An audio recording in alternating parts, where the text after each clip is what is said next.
Nah, no, Sawyer, you lucky. Hold on, I'm trying to get this link, my brother.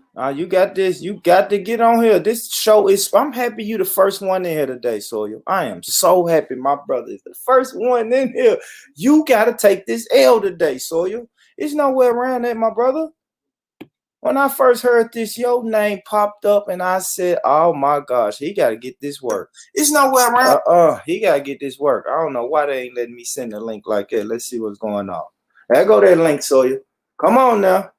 Come on, Sawyer. Bring your ass. And I got to say pause when I say bring your ass because I don't know what you and. He ran. Don't you run. Don't you run, Sawyer. That's all right. That's all right. Hey, but anyway, man, welcome, family. Rich Rhetoric is in the building. Some dope topics today, man. Of course, we got Andrew Gillum, one of Florida's finest, yeah, we got one of Soil's finest in here today. And yeah, man, we really gonna have to talk about this. I need to share the link another way. But yeah, we got the links going for people who want to jump on, but yeah, we got to get into Mr. Gillum tonight, family. Come through. Pull up, pull up, pull up, pull up, pull up, family.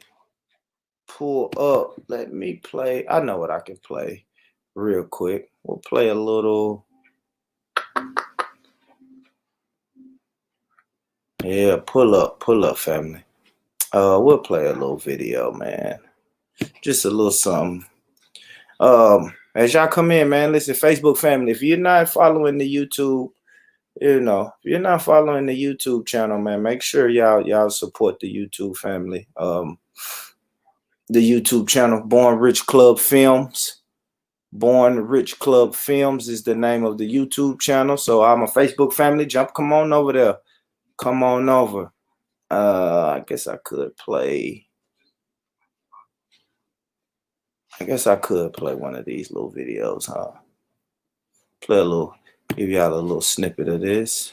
And give you a little snippet of this, man, and we're gonna get in there. I'm just gonna share, get this, send this snippet out right real quick while I share the links, man, and invite some more people in. I already put the link in the chat. You feel me? The link is definitely in the chat. So yeah, pull up. Yeah, gotta take this call.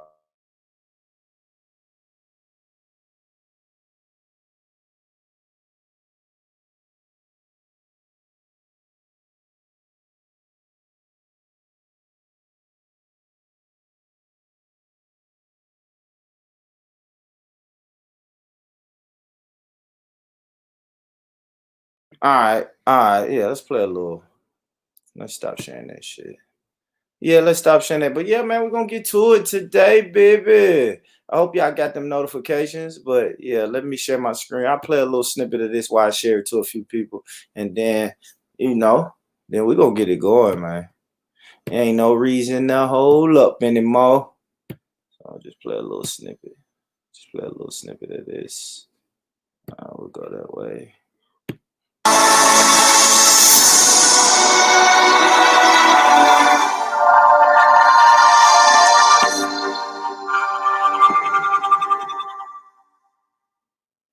All right, so a lot of times I'm on these platforms and a lot of UK platforms, and religion is discussed a lot, right? Yes, sir. And it's all type of people, man. You have Christians, Jews, Buddhists, Hindus, Muslims, and I find myself going to bat for the nation a lot, right? Because I hear a lot of I guess Sunni Muslims and Shia Muslims say that the Nation of Islam is not the correct form of Islam, right? They a kafir or kafar, or what's the word? Kafir. A kafir. All right. So yeah, that word is thrown around a lot, well, especially in regards to the Nation of Islam. So I guess I want to ask you, what would you say to other Muslims that say that the Islam that you're pushing is not the true form of Islam? I would say that for those who decide to put themselves in the shoes of Allah, God is in a very dangerous position. Who qualifies you to authenticate someone's belief? Who qualifies you to tell someone what's inside of their heart? So ultimately, it's misunderstandings, because now we have love for all of our Muslim family. As long as you say, Ashhadu an la ilaha illallah, Ashhadu anna Muhammadan Rasulullah, which means I bear witness that there is no God but Allah, Muhammad is his messenger, you are a brother of the faith and a sister of the faith. Now, those who like to specifically critique the Nation of Islam, when have you ever seen the Nation of Islam go out and attack and tear down black people, and especially our fellow brothers, and try to quantify or qualify someone's belief system or structure? So that's not the Islamic way. In fact, quoting the words from the Prophet in the Hadith, and which some of his followers were trying to do the very thing that many of them do today, which is try to qualify someone's faith. He said, did you cut open his heart and measure it? In other words, did you look inside of what was inside of him, and you're qualified to tell him what he is, tell her what she is? So I say this: the Muslim world is in chaos. The world of Sunni Islam and Shia Islam, which, by the way, Prophet Muhammad don't know nothing about that. When did you ever hear the Prophet say, I'm a Sunni? When did you ever hear him say, I'm a Shia? He didn't, but he said it would be what, 71, 72 sects, something like that? He said that 3 generations after me would no longer be of me. So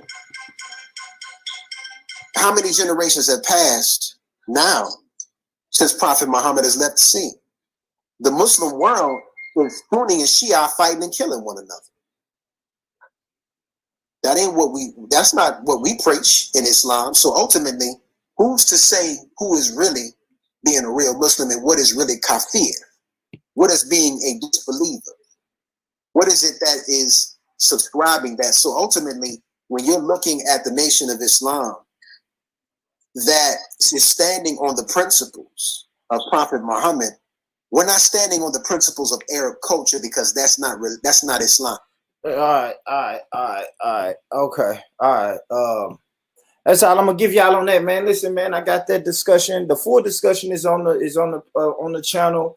I got just a little quick 7-8 minutes on that topic. That's on the channel, but I can't give you the whole thing, man. It's just a little teaser, man. Listen, man, come to the YouTube, subscribe, shop around, man. Don't just come here for the live streams. I know the live streams are dope. You ain't got to tell me they dope. I know they dope, but man, shop around, man. Make sure y'all come through, shop around.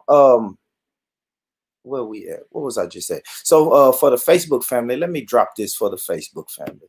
So instead of just keep trying to tell y'all about the YouTube link, how about we just drop the link in the Facebook chat? And yeah, man, because like I said, I do a lot of shows that I don't even bother with Facebook. Facebook, they want to delete me and mute me, and YouTube ain't no better, but the reach is a little further with the YouTube family. So yeah, let's go to this, and then I'll just drop this link right here. So yes, man. Bam. So Facebook family, that's the link right there. Click that link, man. Subscribe to the channel. That's the direct link to the channel. But hey, without further ado, what my pitch at, man? Let's get back into it. And y'all know a lot of times I try my best not to come on here and talk about black people. Right? I try not to talk about black people. We get enough hatred and enough strife and all of that bullshit, without trying to do it to each other. But this is a different case. This is a different case. And Soyo, if you pull back up, Soyo, I want you to click that link, because you and the whole Florida got to take this L today, buddy.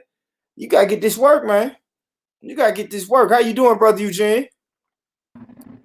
What's going on with you, bro?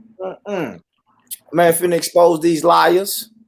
these liars, and these dirty politicians. You feel me? They think they can weasel their way into our communities and suck the life out of our communities and sucks. I can't even say suck when you got this guy pitch on the screen. You know what I'm saying, Eugene? Gotta use my words carefully with this guy on the screen. You understand me, man? You gotta get this work today, man. So I ain't even gonna wait no more, Eugene. Listen, man. Andrew Gillum, right? Andrew Gillum a few months ago. Well, first off, Andrew Gillum is matter of fact, let's do it right. Let's do it right. I'll read this. Let's go to this Wikipedia. Let's do it right, so I can tell the people exactly who this guy is. Yeah, let's do it right, man. Let's do it right. Let's do it right. Let's go to his Wikipedia. Let's see. Let's see. Andrew Gillum. Wikipedia. All right. Andrew Gillum, born 1979, is an American politician who served as the 126th mayor of Tallahassee, Florida, from 2014 to 2018, and was the Democratic Party nominee for governor of Florida in the 2018 election. He served as a Tallahassee City Commissioner from 2003 until 2014, first elected at the age of 23. So young Andrew Gillum. He became the nominee of the Florida Democratic Party for governor of Florida. He won the Democratic primary election over a field of 5 other candidates. And he competed against and lost to a Republican U.S. representative in 2018. So that's a little backstory on him, right? All right. And then it was a few months ago, right? It was a few months ago. Let me pull this clip up because I got the clips. We got clips today, brother Eugene. They might shut us down tonight, Eugene. You ready to get banned from YouTube with your brother tonight? Well, hell, let's do it. I ain't got no problem with it. I've been put out of better places. He might get put out tonight, man. So yeah. Hotel room. Police say Aldo Mejias. Hold on. So this was April the 22nd. So earlier this year, right? The midst of COVID. We in the middle of COVID, and I just gotta let y'all see it. I gotta let y'all see it for yourself. But we in the middle of COVID, and this guy is running around doing who knows what with who knows who, and just doing the most out here. So let's go to the news thing. Let's go. Let's get it. All right, let's play this clip. All right, we got clips today, baby. We got clips. Sawyer, where you at? Florida, y'all gotta take this L, man. Don't run now. Some Florida people come through these panels and these chats and mess with us, but you hey, Florida, I gotta take this L, man. But let's play the clip. So this is what happened to Andrew Gillum in April 22nd of 2020. So earlier this year, he I'm gonna let the news tell y'all what he did. Let's go. Let's get it. This emergency involving former gubernatorial candidate Andrew Gillum. And we're talking about a very messy hotel room with drugs scattered everywhere. Local 10 News reporter Laren Livingston is live on South Beach to show us. Laren. So police tell us back on March 13th, Andrew Gillum was so inebriated when they got here to the Mondrian South Beach Hotel that he could not even speak with those officers who responded here. And so now we're seeing and hearing some of what those first responders saw and heard when they made it here to the hotel that night.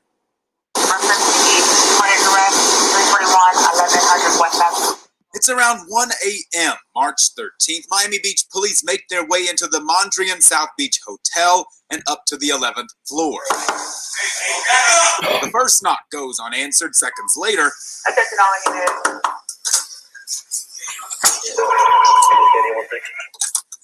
that's when things literally get blurry for privacy reasons. The audio also goes silent.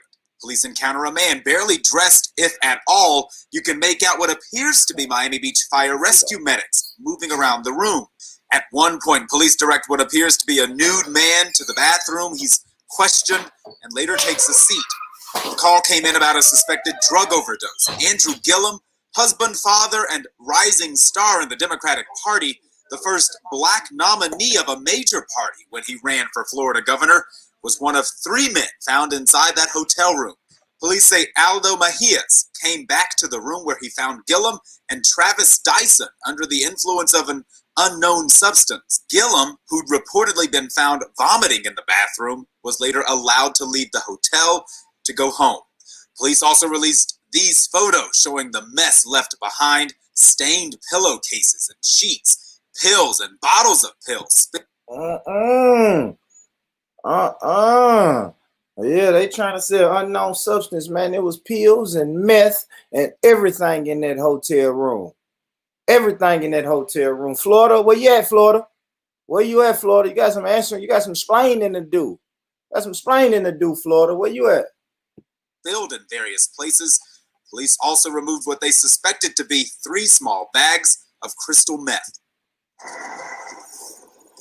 Police say those suspected drugs were eventually impounded. No criminal charges were ever filed, and Gillum claimed he was here in South Florida for a wedding. He has... All right. That's enough, Eugene. So the guy was in a hotel room on some gay stuff, doing his gay thing. Whole wife and kids at the house. And that's what I said, man. I really don't want to come on and drag this brother. But like when you pull innocent sisters into your foolishness, now I gotta say something. You can, if you want to be gay, be gay. You know what I mean? Do what you want to do. But when you start lying and deceiving our women, and now you got these women in long-term relationships with you, and you doing some bullshit on the weekends with other guys. You doing man-on-man activities, and you got a whole wife and family at home, and that's what upsets me. I guess I want to ask you, Eugene, anything, what part of that story, if anything, if any part of the story irritated you, what part of that story would irritate you, my brother? You say what part of the story irritates me? Yeah.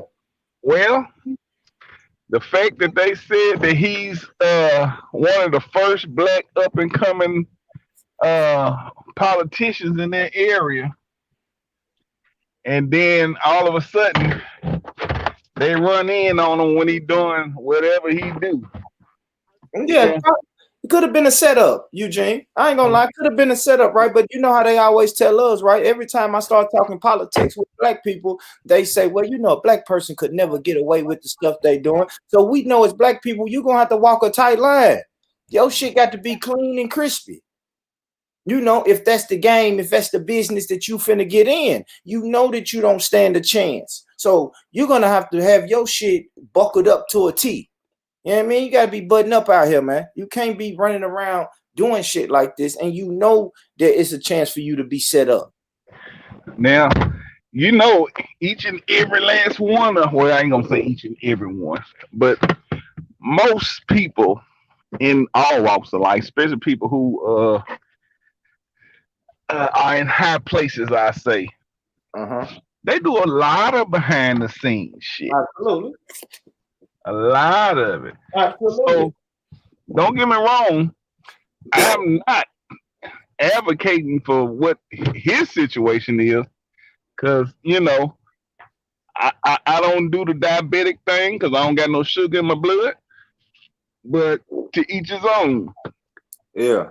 But I understand the whole concept, because hey, that don't help the people. That don't help us at all. And it don't. And then you one of the brothers who would try to tell me, hey, you gotta vote, my brother. Voting is part of the struggle and part of the strategy to better our situation. And it's like, yeah, but we're voting for these bullshit ass candidates, and the candidates they give us, it's always some shit with them. And of course, everybody's gonna say, well, all politicians are dirty. Well, why the fuck are we in the political game? It's gonna always circle back to that. If we keep reading news story after news story of these dirty ass, and not saying homosexual in a bad way, people, but homosexual, lying, deceiving politicians, why are we even in that game? That is a game we should say, you know what? That game is corrupted. Fuck them. You feel me? You would not go to. I know you're an advocate for no voting, and I feel you because when we think about our people voting, we vote without asking for shit. So it is useless when you do it that way. But once we finally get our shit together and put something on the table that we want and use our vote to demand it, either you're gonna give it to us or fuck you, then that's how it actually benefits us. But man, I feel like this when we go down there and give our votes, they gonna give us this guy. We gonna run down there. But listen what you said though. Listen what you said. Go ahead. We gonna allow them to give us some goddamn body. No, yeah, because that's what voting is. That's what voting is. That's what voting is. We choose the people they give us, and I ain't gonna lie. Right. We supposed to be choosing, but you said that they give us. Yes. You see what I'm saying? Yeah. We can't allow them to just give us shit. We need to start being able to put people in place. Because when it comes to local, we have a very big stronghold. Fuck the president election bullshit, because that's the only thing we focus on. That's the worst thing to focus on because that's national. The shit that actually affects us is local. Where's Sawyer? Look, and then, hey, man, if anybody can find Sawyer, because Sawyer was the first person to comment today. Sawyer, get your ass over here, man. Pause when I say that. I got to say pause because y'all in Florida, and this Florida governor, we don't know what's going on with him. So let me say pause. But Sawyer, you got to get over here, man. You gotta pull up because you spent 12 hours on this stream telling me to vote locally, and you tell me this is what you doing with your local vote? This is what you doing with your local vote. You voting for this guy who's in a hotel, done told his wife he had a meeting, had to go somewhere on business this weekend. He ended up get found high on meth and pills, almost dead, butt naked with him and two other guys. All of them butt naked doing meth and popping pills. You in the hotel room. And black people fucking rallied the troops and rounded up the troops and marched down to them poll stations and voted for you. Man, give me a break, man. Hell, you gonna tell me to vote locally? This what I'm voting for locally? Now check this out, bro. Go ahead. Thing is, what has he done that was a benefit to the community? I don't know, but you know what we do, Eugene. I know you think different, but you know what we do. You heard what they kept saying in that news report. The first black person to hold up, you know. So first black, that's all we need to hear. And Democrat, come on, Eugene, you know how. Now that's all the people who don't think need to hear. When it comes to us, we on a totally different wave. Yeah. But what I'm saying is, now, okay, just say as an example, if he came in and he changed a lot in the community, he actually did something that they can say that made a difference. Your phone cutting out, bro. People, fuck everybody else. You know how I am with that. Your phone cut was cutting out, bro. Say it again. Start over a little bit. Okay, so real quick. If he doing something in the community that benefit the community, us, our community, would you still turn on him just because he's a fudge packer? Or would you give him the benefit of the doubt because who's to say the people that we love and give some kind of, we boast about? Man, you going in and out, brother. You got to find a good connection, brother Eugene. Eugene, you going in and out, buddy. We can't hear you. Sound like a robot. Can you hear me now? Yeah, I got you now, but you got to just repeat the last couple words. I'm going to log out and come back in. Okay, if you want to do that, go ahead, brother. Go ahead. Yeah, yeah. But yeah, man, and this is what I'm saying. So yeah, like I'm saying, man, Sawyer, I know Sawyer ain't gonna get on this panel today. He argued me up and down. We gotta vote locally, vote locally, vote locally, and now we're voting for meth heads, pill popping, homosexuals, bisexuals, and people that's lying and deceiving. He ain't told his wife and his kids nothing. That man is married. He didn't tell his wife he was a whatever type of sexual he was before he married that lady. What are we talking about, man? Vote locally. Shit. What's going on, Black Peace? What up, man? You all right? Man, fired up tonight, man. I already know you, because you know me and you, we chopped it up about people like him.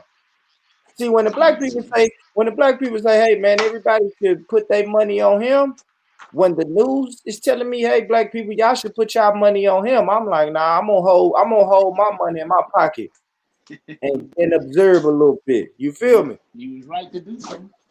Yeah, I'm gonna hold my. I mean, so what you? You'd be crazy not to, man.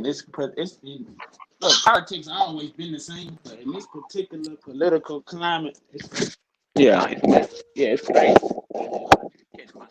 Well, but it's a whole like I said, politics always been crazy, but this right here, with all this coming and going, and I'm this and that, and you know, I'm black and I'm white and I'm a cat, I'm a dog, feel me? All this shit going on out here, all this extra shit that really it's not even a factor in who a person say they supposed to be. Who you lay down with, that's it, you know. The fact that they bring it up is what make me comment on the stuff. Because had they not bring it up, I ain't saying everybody said, well, why should they hide? I ain't saying they should hide.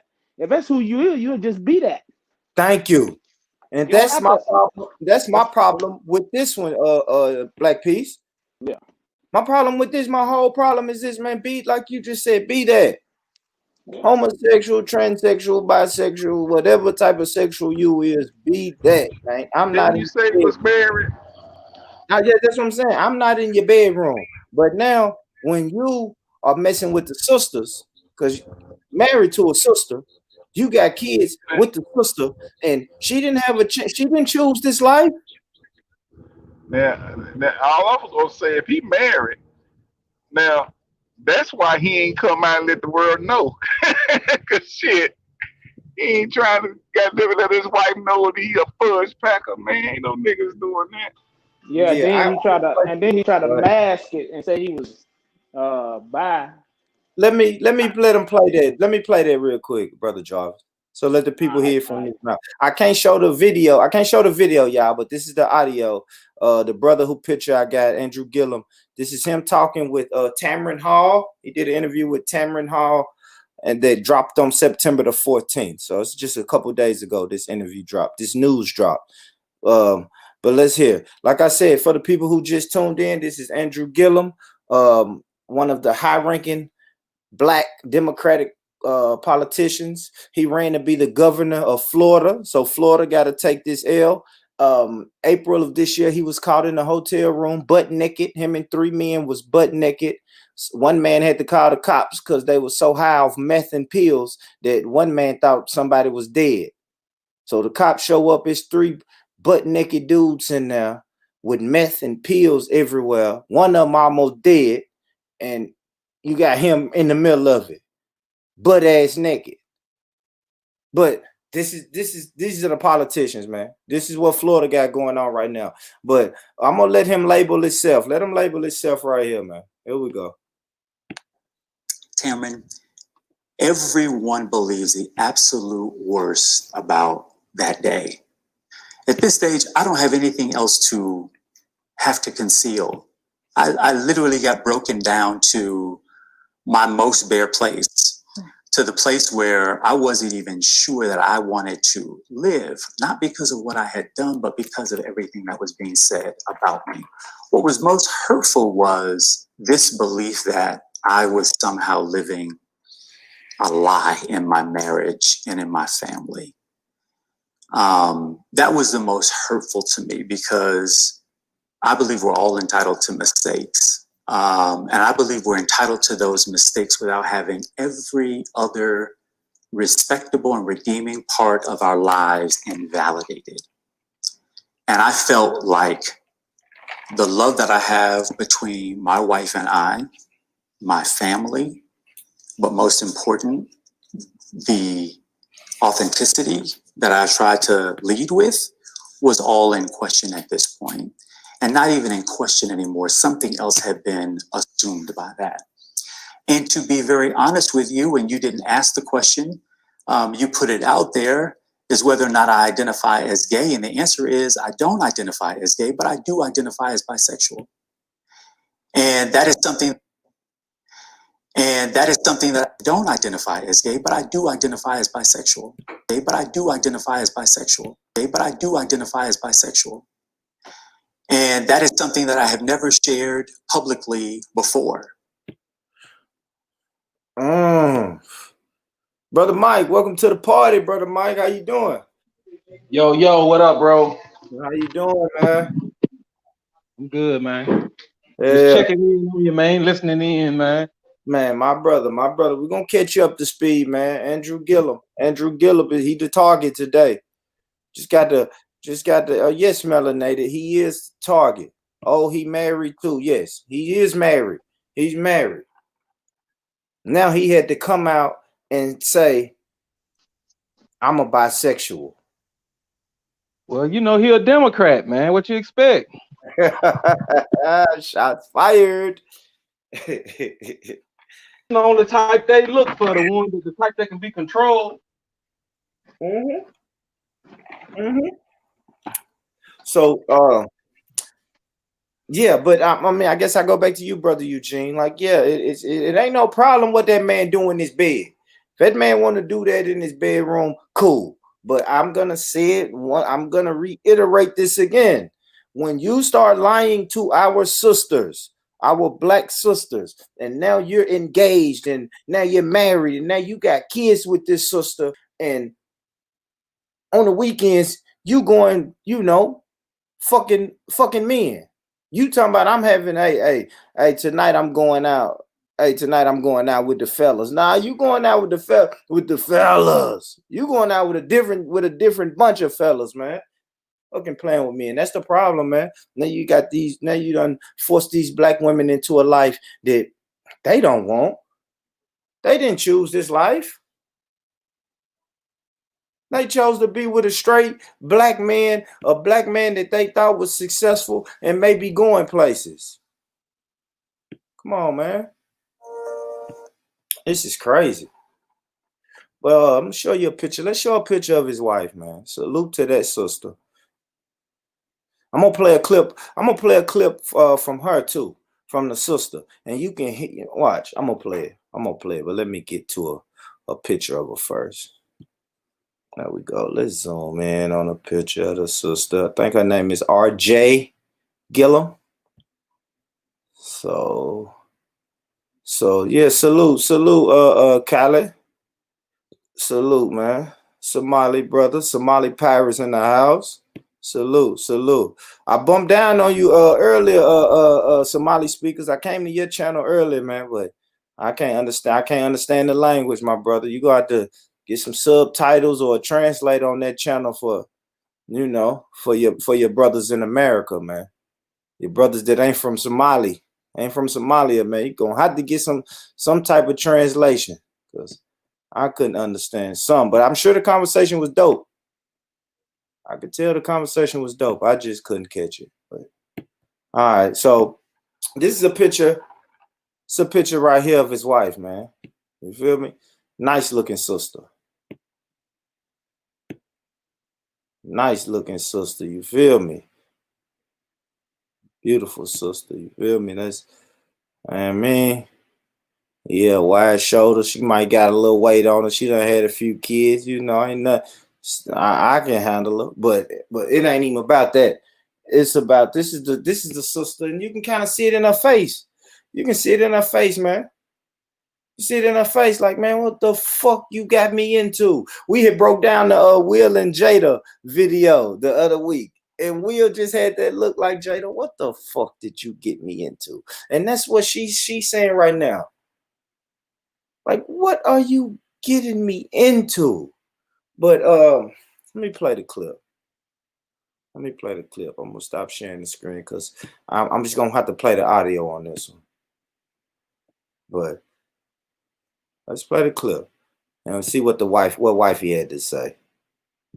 Let's go see what wifey had to say about all this shit that this guy got going on. You said that you would not have married him if you knew that I wasn't sure that a decision to choose you and say yes on the basis of knowing that it's our decision together as all couples, you know, millions of people watching, that we don't know you. We don't know your stories. I mean, there are couples who have open marriages. There are couples who all kind of different covenants with one another that everybody else doesn't know. And at the point where you have to reveal your covenant to the world to then be criticized or questioned with good intentions or bad, that's a lot of pressure. And so I've told him before that, you know, saying yes was solely about me and you. It wasn't about me, you, and the world. So I don't know. You know, someone has asked me before, would you have made a different decision? And I had to say, I don't know. I think perhaps being as young as we were, you know, I wasn't even 30 yet, I may have said no, because at that age, I know I wouldn't have had the maturity to say, while I am privately okay with this, I don't know that I have the strength to continually defend my relationship or my marriage to anyone who doesn't understand. So she says she ain't. Okay. So her issue is the fact that now it's on Front Street, because it sounds like she already knew he was fudge packing. Well, no. Someone asked her. No, y'all think she knew it? Then they saying in the chat, she might have known. When I heard that, I don't think she knew. I think she found out. Shit, like after. Come on, man. That's a black woman, man. You butt naked. You on the news, butt naked You in might the want to hotel listen room. to her again, bro, because it All right, sounds like let me she run it back. knew. Let me run it back because I didn't listen to the whole thing. I listened to, I guess, you know, I was selective listening, Brother Eugene. I heard what I wanted to hear and kind of cut it off. And I even just did it then. I tuned it out after I heard what I wanted to hear. But one more time. It ain't nothing but a minute. Let's play it back. You said that you would not have married him if you knew that I wasn't sure that a decision to choose you and say yes on the basis of knowing that it's our decision together as all couples, you know, millions of people watching, that we don't know you. We don't know your stories. I mean, there are couples who have open marriages. There are couples who all kind of different covenants with one another that everybody else doesn't know. And at the point where you have to reveal your covenant to the world to then be criticized or questioned with good intentions or bad, that's a lot of pressure. And so I've told him before that, you know, saying yes was solely about me and you. It wasn't about me, you, and the world. So I don't know. You know, someone has asked me before, would you have made a different decision? And I had to say, I don't know. I think perhaps being as young as we were, you know, I wasn't even 30 yet, I may have said no, because at that age, I know I wouldn't have had the maturity to say, while I am privately okay with this, I don't know that I have the strength to continually defend my relationship or my marriage to anyone who doesn't understand. Okay. All right. So it sounds like she said I probably would have said no to this if I knew you was about. This is what I heard, right? So she's saying this is what I think she's saying. This is just my opinion. Who gives a shit about my opinion? But here it goes. I think that she's saying if I known when I met him that he was a rising politician and bisexual, I probably wouldn't have married him just because that's too much. It's too much. And now you want to keep it a secret. And now you have plans on being the governor of Florida, and you want to be a closet bisexual, a closet homosexual. Like, it's too much for that sister. I think she's saying I wouldn't have done that. That's too much. I can't keep your secret. She said that she didn't have she wouldn't have done it if she had a immature mind. She said because when they got together, she was not as old and as mature. That she had a problem with having to explain it publicly, but their covenant that they had privately was supposed to have stayed private. That's what she said. Exactly. So I mean, yeah, but she still And never. then you know a black woman, you get caught like that, she going in on you. She's not finna try to make it understandable. I got you. I don't know, man. I don't know. So y'all think the woman knew already before the hotel incident? Is that's what y'all telling? Hello, Eugene. That's what you telling me? That's what I got out of it. Now, if somebody else heard something different, please elaborate. Let's go around the room. Black Peace. What you take from that? What the wife said? What you Sound like think? somebody was in on it. What you mean? Explain that a little bit. Meaning, like, she might have had an idea. She might not have could prove it 100%, or he might have been showing some of them characteristics or something like that. But I think she might have knew. I don't think she knew initially. She might have knew along the way as time went on. You know what I'm saying? Yeah. I think she started seeing like, oh yeah, this nigga, you know. But he's still out of pocket though. He can't dismiss that, man. He's trying to dismiss it by saying bisexual though. He can't do that shit, man. Yeah. You know. Yeah. Nah. Can't do that, man. You out of pocket. But yeah, I think she probably found out and just didn't say nothing right away. I think she found out later on throughout the time, and she's like, damn, this shit right here. I can imagine, you just can imagine like being in a situation that you don't know how to explain that wasn't in existence in the beginning when y'all first start, being together and shit. That probably wasn't out there in the open, and then it pops up like that while he running a campaign. Hell yeah, that's some pressure. Give a damn who you is. That's some pressure right there. You like, God damn, I got to talk to these motherfuckers about this nigga. You know what I'm saying? Yeah, like, he wildin', cause he wildin'. Yeah, he threw her out there, man. And Yeah, she wasn't, like she said, she wasn't ready for that shit. She ain't ready for that, man. She's like, damn. Imagine how many phone calls she got, bro. Man. Her whole, I bet her phone, when she, man, ringing off the chart, man. They probably Facebook Messenger her, calling her, texting her, everything. Yeah. Everything, man. Imagine you got a homegirl and she married. And they put on the news that her husband out here butt naked in the hotel with 3 men. I'm hitting her line. What is he doing? That's the first thing I'm gonna say. Soon she say hello, I'm gonna say, what the fuck is he doing? He can't be, dude can't be trusted, man. He shouldn't. If somebody elect him after this, they crazy. Well, you gotta vote locally, man. Like I said, we had a 12. I did 17 hours the other day on people just keep telling me to vote locally. So Florida, you're taking this L. You voted locally. Y'all lucky he lost. Hey, people tell me that too all the time. But I damn near wish he would have won. I'm at the point I wish he would have won, and then this shit hit the fan like this. Oh, fuck! I wish he would have won. Man, brother Mike, you heard the wifey, man. What you think about what the wifey said, man? You think she already knew? I think she found out after they married, and like he running, you know what I mean? He in the Democratic Party, and the way it sounded like she was like, that's our little secret, the world don't need to know. And then I just feel like she ain't go in on him because it's just politically correct not to go in on him. Thank you, and not divorce. Right. So, the Democrats, they push the homosexual agenda, He fuck around, be the first black, openly gay, whatever the fuck he category himself as governor of Florida Yeah, next election, bro. yeah.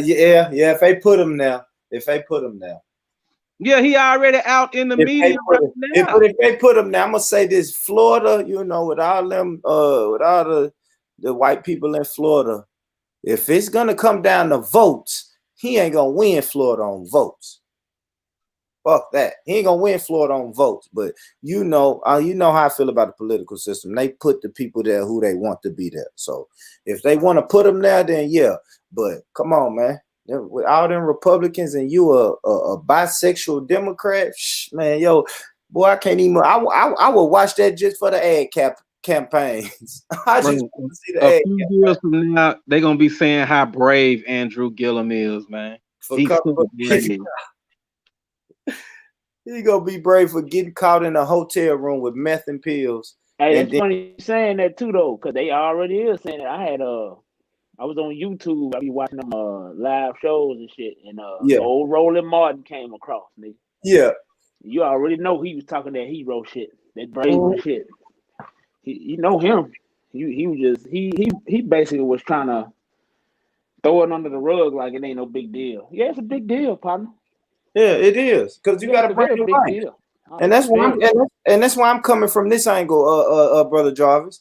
I'm speaking up for the sisters. You feel me? Like, you really disrespected black women, man, when you done went out and married this woman and had kids with this woman, and now you bisexual in a hotel room with men, and the police got to come and pick your stupid ass up because one of y'all almost died. That ain't all they had in that room. They had heroin and all this other shit, man. They got to bring all that up, man. And I think hey, man, they had an interview. She knew. They had an interview where she said Well, she I just knew played the back clip. in college. I just played the clip, Tony. She didn't say she knew. Man, it's an interview they did. She said she knew back when they was at FAMU together of his sexual orientation. Damn, you on your Tamron Hall. The Tamron Hall show. That's what I'm playing clips from, man. Okay, well, when we get in the discussion, I'm gonna find that. I'm gonna find that clip because Just tell the truth. You don't want to hear that. It goes against what your whole train of thinking was. Is what? Ain't no gay Republicans running. Nah, hell nah. We Man, know. you think these motherfuckers, just like his secret came out, oh man, majority of them motherfuckers doing shit that we don't agree with, man. These motherfuckers ain't angels. No, I never put them on a pedestal. I'm just saying, listen, man. I'm just saying, when y'all are telling me, I know they're not angels. And that's why I'm saying don't fuck with the system, Eugene. You know that. If we want to get on the voting talk, then you know what I'm going to stand on. None of them are angels. Everybody going to tell me every political. Because guess what you pretty much, your argument is right now. Well, he's just in politics. Everybody's a liar, a manipulator, a cheater, a deceiver in politics. And I'm like, yo, are you listening to what you're saying? Why should I go give you my vote if I know you're a liar, a deceiver, a cheater? I keep saying, because you can manipulate, you can cheat, and do everything else to a motherfucker who don't get involved and don't know shit. That's who they prey on. The people who don't know shit, who think voting is the one and all only thing when it comes to politics. They don't know nothing about political science, political law, political sovereignty. They don't know shit about none of that. All they know is vote, and that's what politics is as a whole. That's the masses. That's the masses of the people, Eugene. Exactly, Eugene. Right, because the masses of the people believe any and everything their master tell them. Every fucking thing that they've been taught by their master, and they believe. And you can't tell a nigga shit. If he got them to thinking because he heard it from his master, he is not gonna fucking disagree with it. He's gonna go along with it because what they say. They said it. Man, don't even know who the fuck they is. Eugene, you ain't lying, because they be mad as hell at me, man. So you know I know. Yeah, I know this show. I know this right up politics is my boy Black Peace. Yeah, that's my shit. And like I told, I got kicked out of a group, one of them groups, Facebook groups, because I asked them, motherfuckers spent X amount of months talking about defund the police. Now niggas campaigning to vote for a prosecutor. I'm trying to figure out how in the hell Did you get them two things mixed up? We It don't make sense. motherfuckers spent all that time downtown, right? Niggas was busting out windows and we need to defund the police and all this shit. And now let's vote for the prosecutor. The top prosecutor at that. She wasn't no Johnny come lately. She was one of the top prosecutors. So I'm trying to figure out how the hell you gonna do both, man. And might I add, Jim Pro Joe already said he's standing on that crime bill. Man, he ain't ashamed of nothing that he wrote down. What the fuck you think he gonna do? What he gonna do? He gonna do what he been doing. Like he said, it came out of his mouth. He said, no, I don't got no shame in the crime bill. What the hell? What you think he gonna put in? He gonna put it right, put it right back in place. Or enhance it. So I mean, we looking at, I'm trying to figure out, I don't understand what niggas confused over, man. When it comes to this politics shit. It's only one game being played, and it's against us. That's the only game being played. Ain't no other. Mm-hmm.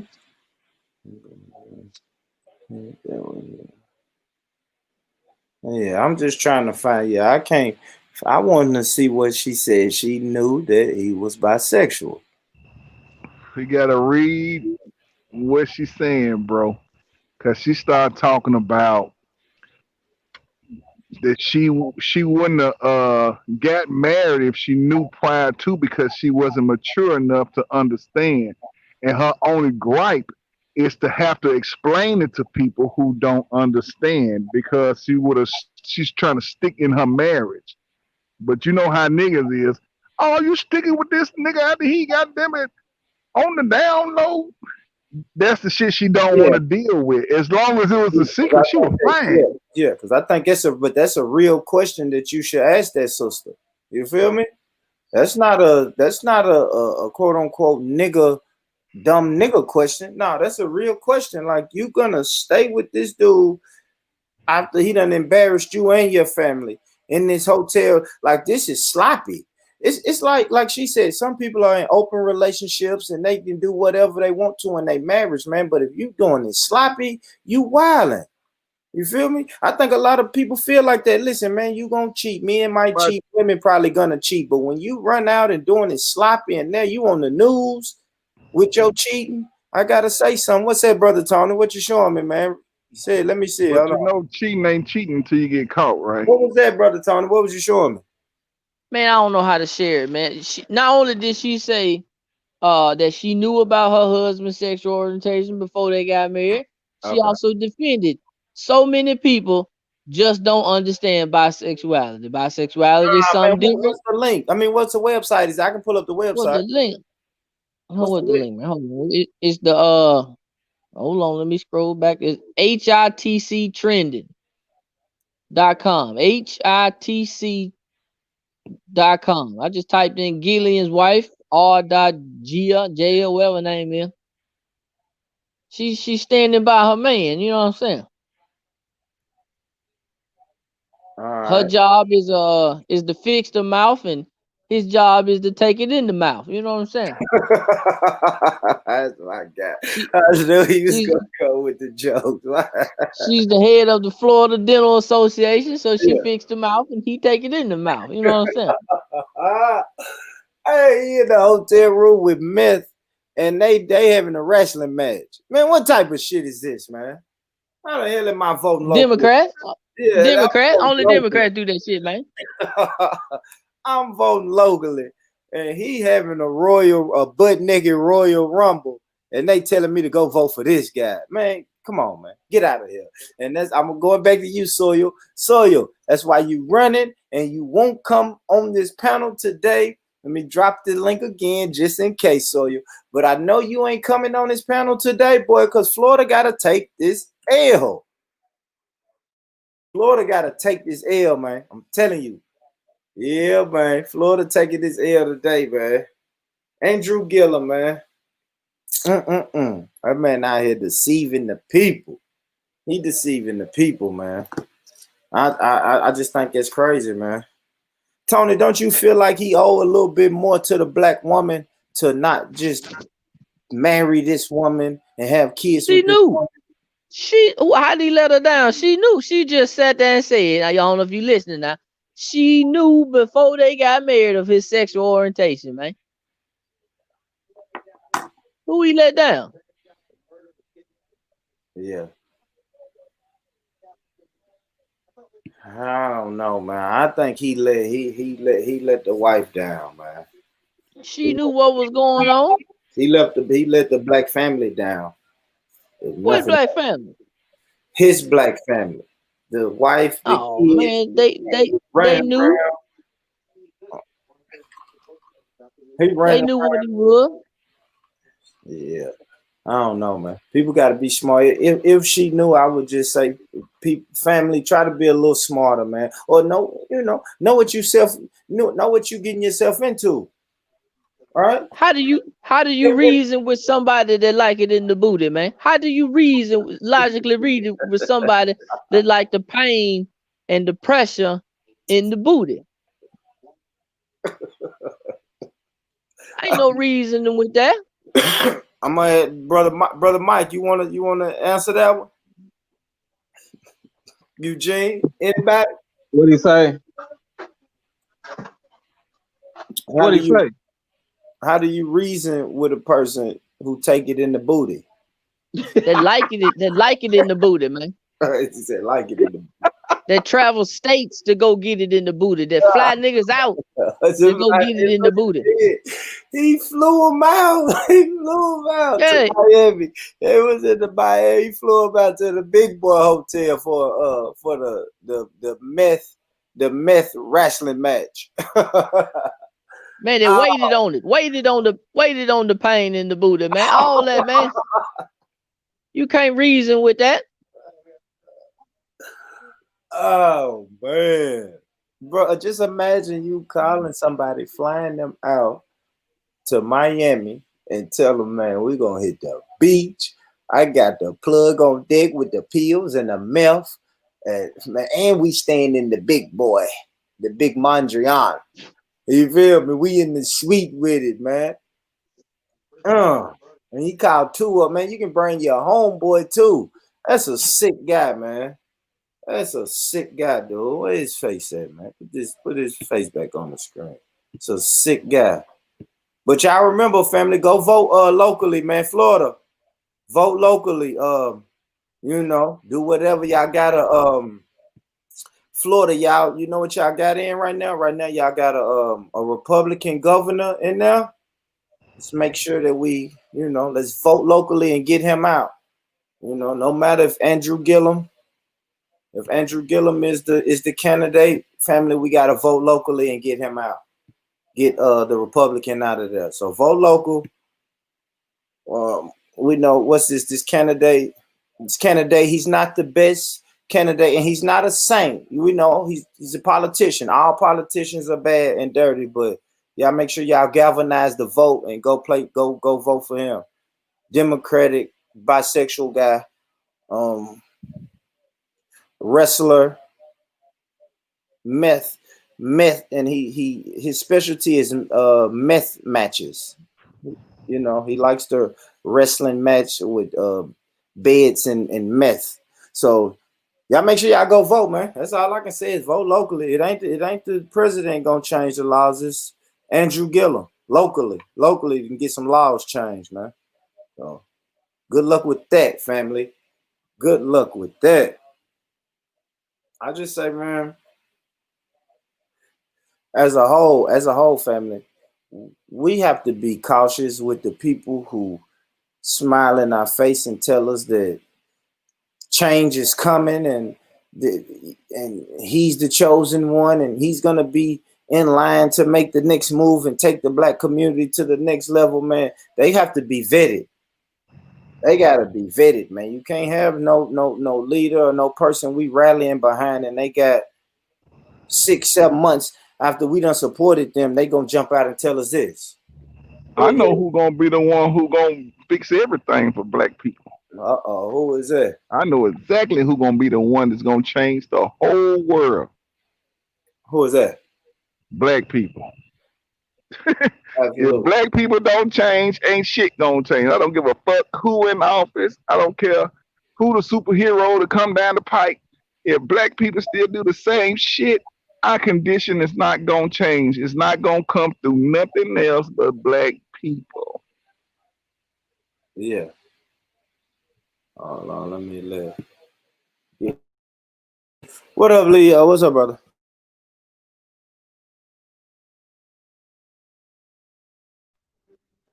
Hey man, I tell you what though, you can go ahead and chalk them 29 electoral votes to the Republican Party off the top. Them 29 to my boy Trump, 2020 already. Yeah, I think so too, Tony. I think he gonna win. I think them 29 automatically coming out of Florida. They ain't finna let that nigga Democrat in there after all that right there. Yeah. He done. He done. Yeah. 29. Texas, he got like 30 at Texas.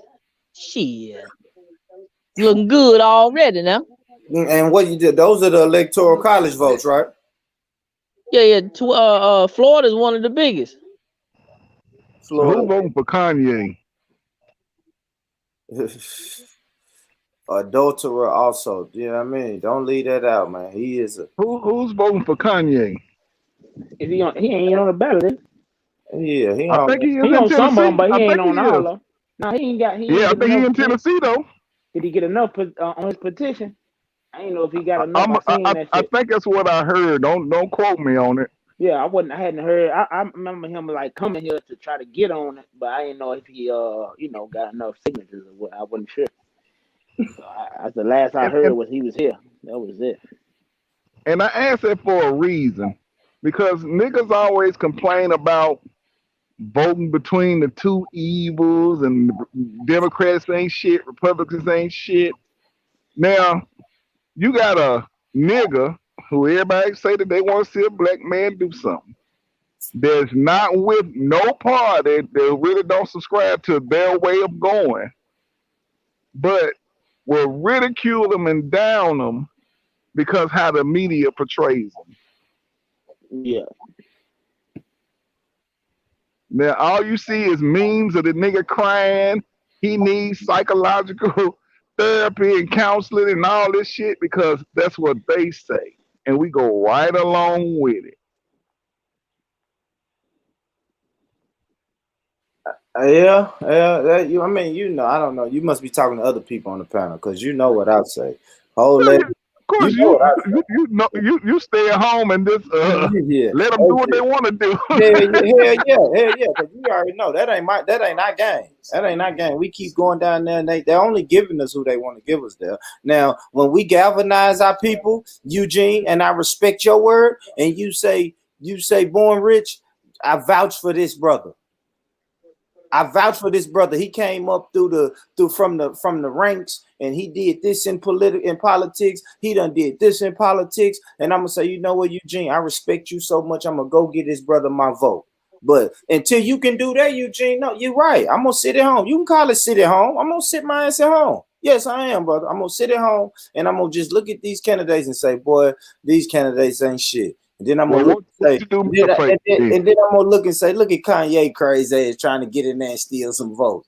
Man, this whole America, everybody look crazy out here dealing with these politics. So do me a favor then. What's that, brother? If you're not gonna go vote, which is cool. I mean, no big deal.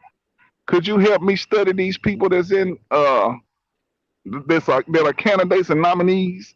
So yeah, let's do that. We can make a good selection. Let me tell you why you don't want me to do that personally. Well, man, you can do some shit behind the scenes, but if you want me to do that, I'm gonna give you, because this is a brother I studied, Andrew Gillum. I'm gonna come back to you and say, look, bro, this is the people that I studied.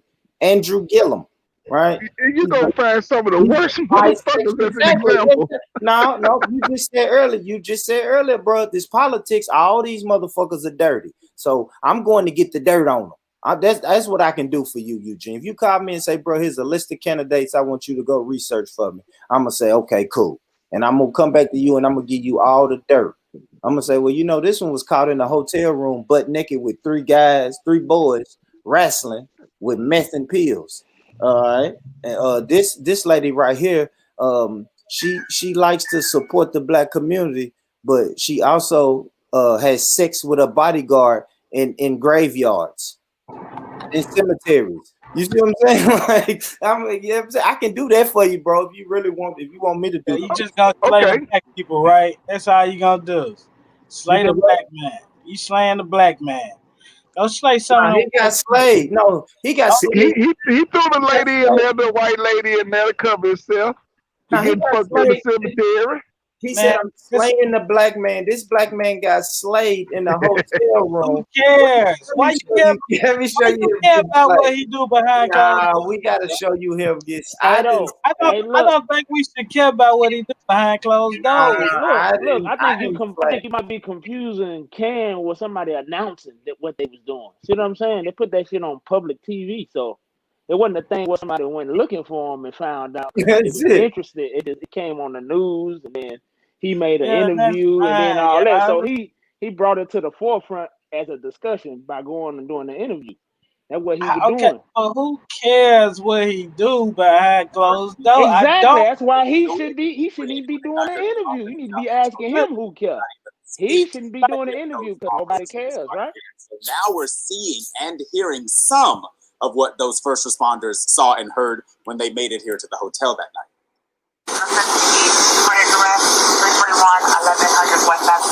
It's around 1 a.m., March 13th. Miami Beach police make their way into the Mondrian South Beach Hotel and up to the 11th floor.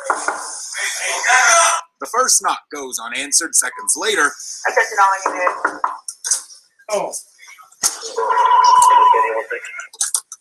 that's when things literally get blurry for privacy reasons. The audio also goes silent.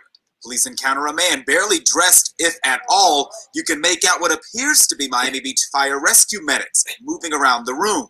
At one point, police direct what appears to be a nude man to the bathroom. He's questioned and later takes a seat. The call came in about a suspected drug overdose. Andrew Gillum, husband, father, and rising star in the Democratic Party, the first black nominee of a major party when he ran for Florida governor, was one of 3 men found inside that hotel room. Police say Aldo Mejias came back to the room where he found Gillum and Travis Dyson under the influence of an unknown substance. Gillum, who'd reportedly been found vomiting in the bathroom, was later allowed to leave the hotel to go home. Police also released these photos showing the mess left behind: stained pillowcases and sheets, pills and bottles of pills spilled in various places. Police also removed what they suspected to be 3 small bags of crystal meth. Yeah, he done, man.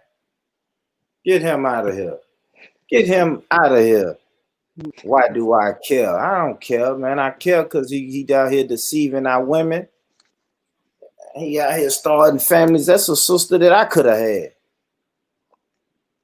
I could have had that beautiful sister and had a couple kids with her. Shit. I ain't gonna have a wrestling match on the weekends with the fellas. The fuck? That's crazy, man. That's a lot. That's just a lot. What? It's the Democratic Party, bro. That's it. Same game. It's the same game, Mike. You know, and then people like he got set up. How? How the fuck he get set up? I'm just trying to figure that out. That's what the fuck he do. Exactly. I'm flipping. he gets how he didn't get set up. Shit, they did so much drugs in there. He thought somebody died. The one dude thought somebody died and called the police, man.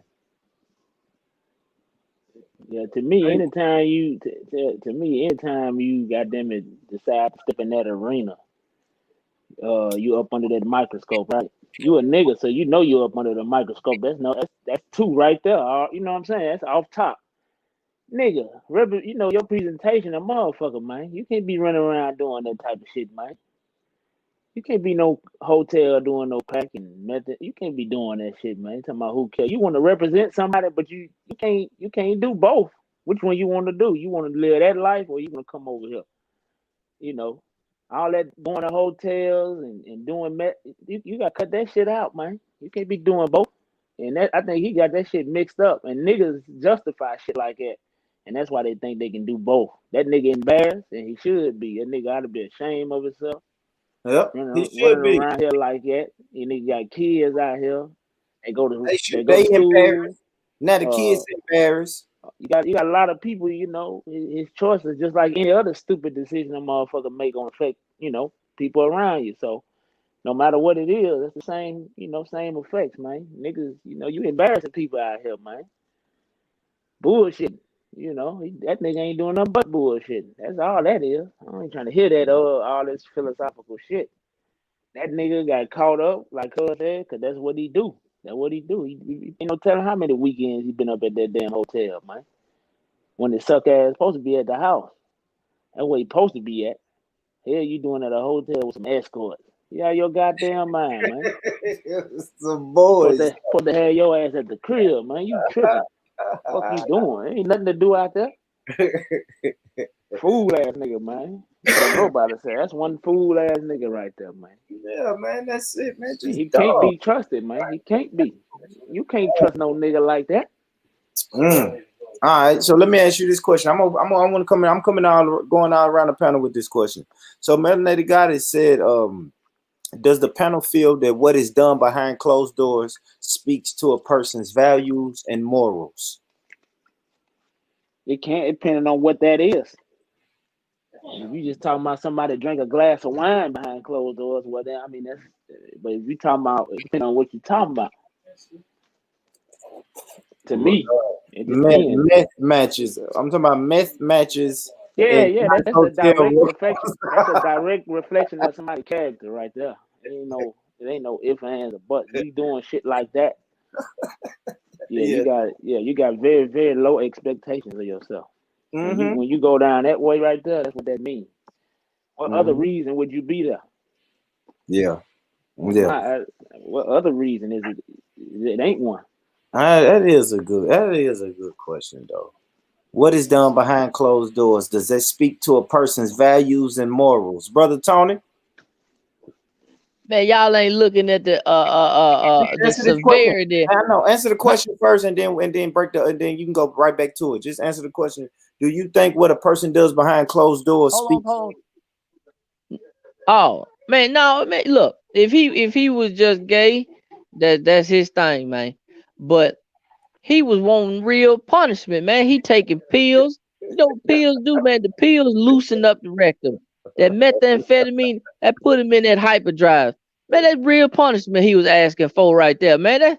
That's horrible, man. That's a horrible person, man. To want that type of pain inflicted on you like that, man. Like I say, 29 down, 241 more to go. Trump 2020. Oh, that's funny.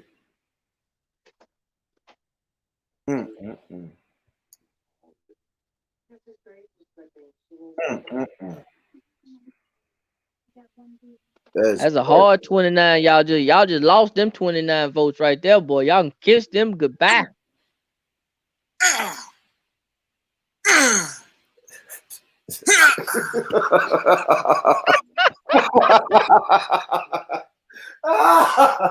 Yo, what was going on in the meth match? That man had a meth match, and this is. They said they recovered some hidden audio from inside the hotel room. Let me play a little bit of it.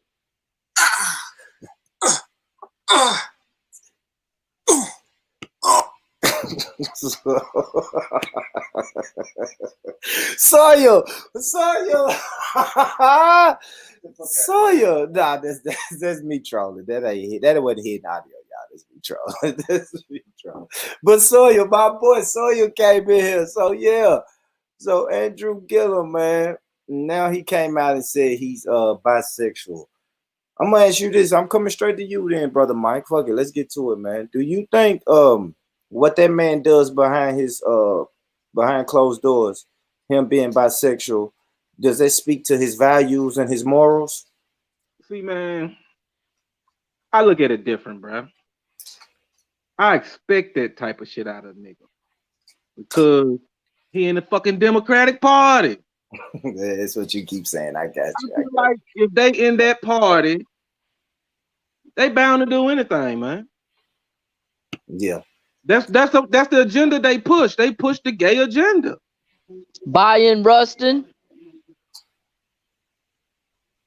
You said what? What you said, Tony? Bayern Rustin.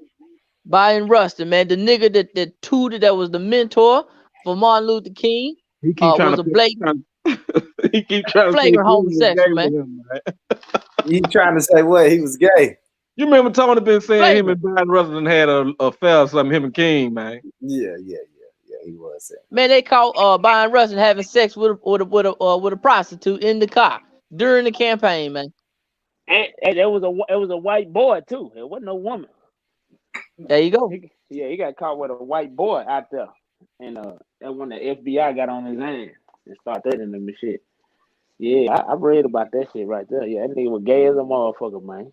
Soon motherfuckers started dropping. He was the last one, goddamn it, still living. That nigga went out there and said the fight is no longer about race, it's about sexuality. This weird ass nigga Sure said this did. in front of a group of black Sure people. did. That nigga should have been ran up out of there so fast for coming in there with that stupid goofy ass shit. He should have been ran up out of there. You don't come in there talking about that dumb ass shit, nigga. Yo, I read a Sawyer. I fuck with Sawyer, man. He said I can't say shit. I know Sawyer. Florida gotta take this L, man. My brother said he been listening the whole time and they ain't type shit, ain't jumped on the panel. He argued me for 12 hours the other night on how I should vote locally. And now he done showed me where his vote went. Where his local was. Can y'all believe that, bro? A Florida guy was on this panel and we argued for 12 hours about voting locally.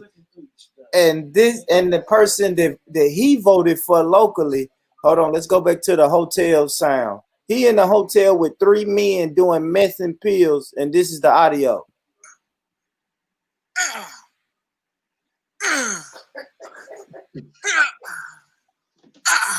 So Florida gotta take this L, but hey, don't forget Florida, vote locally, family. I'm gonna keep saying that. Vote locally, man. Your local vote counts. Who gives a fuck if the person you vote for is wrestling with 3 guys in a hotel? Nobody cares about any of that. Vote locally, organize your Democratic vote, and go support your Democrats. But what's going on, Nino? How you doing, brother? Man, I'm Gucci, man. Getting these orders processed for the from this online orders, man. How everybody doing? Doing well. Good to see you. Good to see you out here living, man, being successful. You know, doing your thing. No hotel rooms, no meth, no pills on your end. No, just carrot and pussy. There we go. That's the first thing. Look, Nino made sure let's go and get that straight before I say anything else. You're absolutely correct there, sir. You got sound effects and everything. I don't get down like none of that. Yeah, I hope you don't. I never want to hear you make those noises, my brother. But man, yeah, man, you've been there. I don't know if you've been listening in, man, but what's your thoughts on all this, man? This brother, he's married a sister, you know, doing good in politics, and ran into a bump in the road, and now he came out and said he's bisexual. Yeah. I mean, you know, that's not nothing new. I mean, it's not nothing uncommon, man. It's 2020. All these guys are doing whatever it is they want to do. Like, it's not uncommon, man. It's not even a thing that, you know, back in the day, you call somebody gay and it's like, you know, that's a unicorn. Oh, that's one gay nigga. No, it's 2020, man. All these niggas doing weird shit. You remember all them dudes used to see going downtown on 2nd Avenue with the bang in the car. They had the drop top screens. They had the Caprices with the 20-inch flip screen in there, and it was 8 dudes in that bitch bumping, watching porn. All them niggas gay now. So yeah, that's what you're looking at. That's what you got. And they all your homeboys. They all grew up in your hood. Everybody know a neighborhood gangster or killer that got locked up and end up turning while they've been locked up, and it shocked the shit out of all of us. It's a new day. Can you imagine, bro? You see 5 dudes in a Caprice on egg pills watching porn. What you don't think they all gay right now? Once that Molly kick in, motherfucker, that nigga Boopy up there looking at that nigga. That motherfucker Boopy looking at that. Nah, don't even say my name. Don't even play with my name like that. No. You looking at Leo? Yeah, let me mute him real quick. Don't even play with that name like that, brother. Well, we're not doing that. We're not gonna play with that name. We're not gonna play with that name. Never use me for an example. Use Gillum. Use Andrew Gillum. you gotta choose Andrew Gillum. We can't play with that name. Yeah, Boop is respect to that brother Boopy, man. We gotta make sure we never play with his name though. Respect to that brother. But yeah, man, it's crazy shit going on, man. Florida, boy, this is it's Babylon. This is just Babylon for you, man. This is Babylon. Yes, Armand. Yes. If you let your girl lick your ass, you are gay. I give you that. I agree with that. Man, who the fuck said that? He gay. Any nigga. Oh man, I got people in my hold on, Nino. I got people in my background talking about hold on. Look. Yeah, but any man who think a woman tongue on him anywhere is gay, he gay. Like that's some gay shit. How you gonna say that's gay? We had this conversation before, Nino, and I don't know, man. It's some places that tongue can go. It's like, oh, wait a minute. Nah, bro, if a woman want to put her tongue anywhere on me, bro, I'm down 100%, nigga. If you think I'm gay, run up, get done up. Well, I'm sure Andrew Gillum talks a good game, a good strong game like that. I don't even he telling people to run up on him and watch what I do. You know, I don't even speak his language. That's you in your background. He said, "Man, just run up and get done up." And next thing you know, he in the hotel room.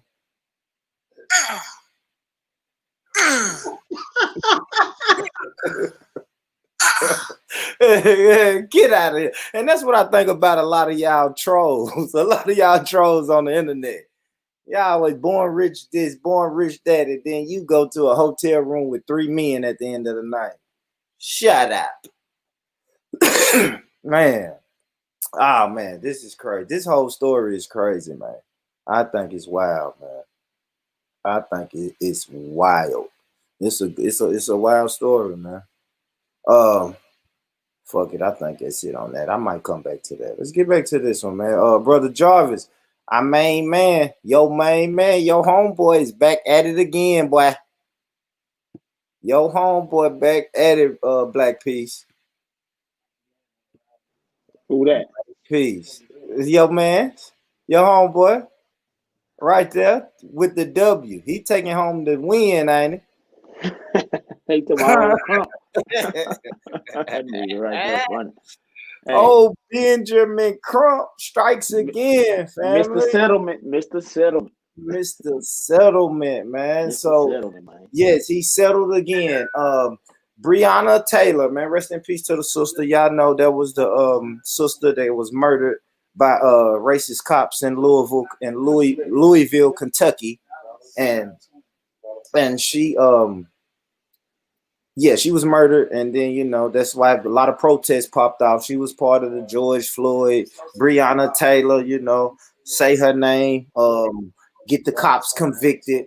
But this is anyway. She settled. Her family settled for $12 million? Yeah, $12 million. That's what the news said. $12 million. This is an article from the NBC News. Breonna Taylor settlement is a good step, activists say, but more can be done. There is no amount of money that will restore the life and legacy of Breonna Taylor. All right, so $12 million, and also they're gonna get. I'm gonna come back to that, but they got $12 million, and then the police said some. Y'all know what it is, man. All right, let's go to the settlement. The settlement announced Tuesday includes police reforms, like changes to the approval process for the execution of a search warrant, a housing credit program to provide incentives for officers to live in certain low-income areas in the city. I brought that up before. And the expansion of random drug testing of officers. So there you go. That's some police reforms.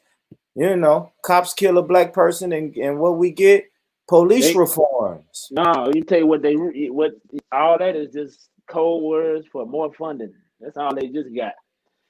A bigger check, a bigger size wallet. That's it. Cause all that shit costs money, and that's all they getting is more money, man. To do the same shit, because most of the shit that they said they gonna do is already on their books to do already. I mean, careless mistakes like that, you know. I don't understand how can you reform that stupidity? You can't. You know, you can't do that. You got to do something about that, though. But if you do something about it, you won't have that problem that much. But if they just let them roll on like they about to do, ain't nothing gonna change, man. They gonna be talking about that shit in theory only, not in practice. Guaranteed. That's it. Yeah, That's what's gonna happen, man. I agree. And then they use vague words, though. Vague words. Changes to the approval process for execution search warrants. Like changing it from who? You feel me? The execution that you already got no knock search warrants. Like, this is the house, we pulling up, we coming in. You got no knock search warrants. You got you got search warrants that I don't even know what the approval process looks like. And now you're gonna make changes to that, little minor tweaks. That's what it really sounds like. The next one is a housing credit program to provide incentives for officers to live in a certain low income areas in the city. So they're saying we're gonna give them welfare to live by the hood. That's it. You get cheap rent. You get cheap rent to live in the hood. Yeah. It's one over here in Bardo, over here on County Hospital Road. It's a what? Like gentrification to me, bro. They getting them cops in there ready to gentrify the hood.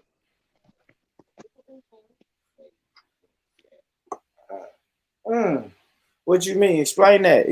How can the cops gentrify the hood? Shit, how safer can you be moving the white people moving in the neighborhood? You know, every time they move in, the police presence increase around the neighborhood. Shit, they live there now. They're gonna be right over there.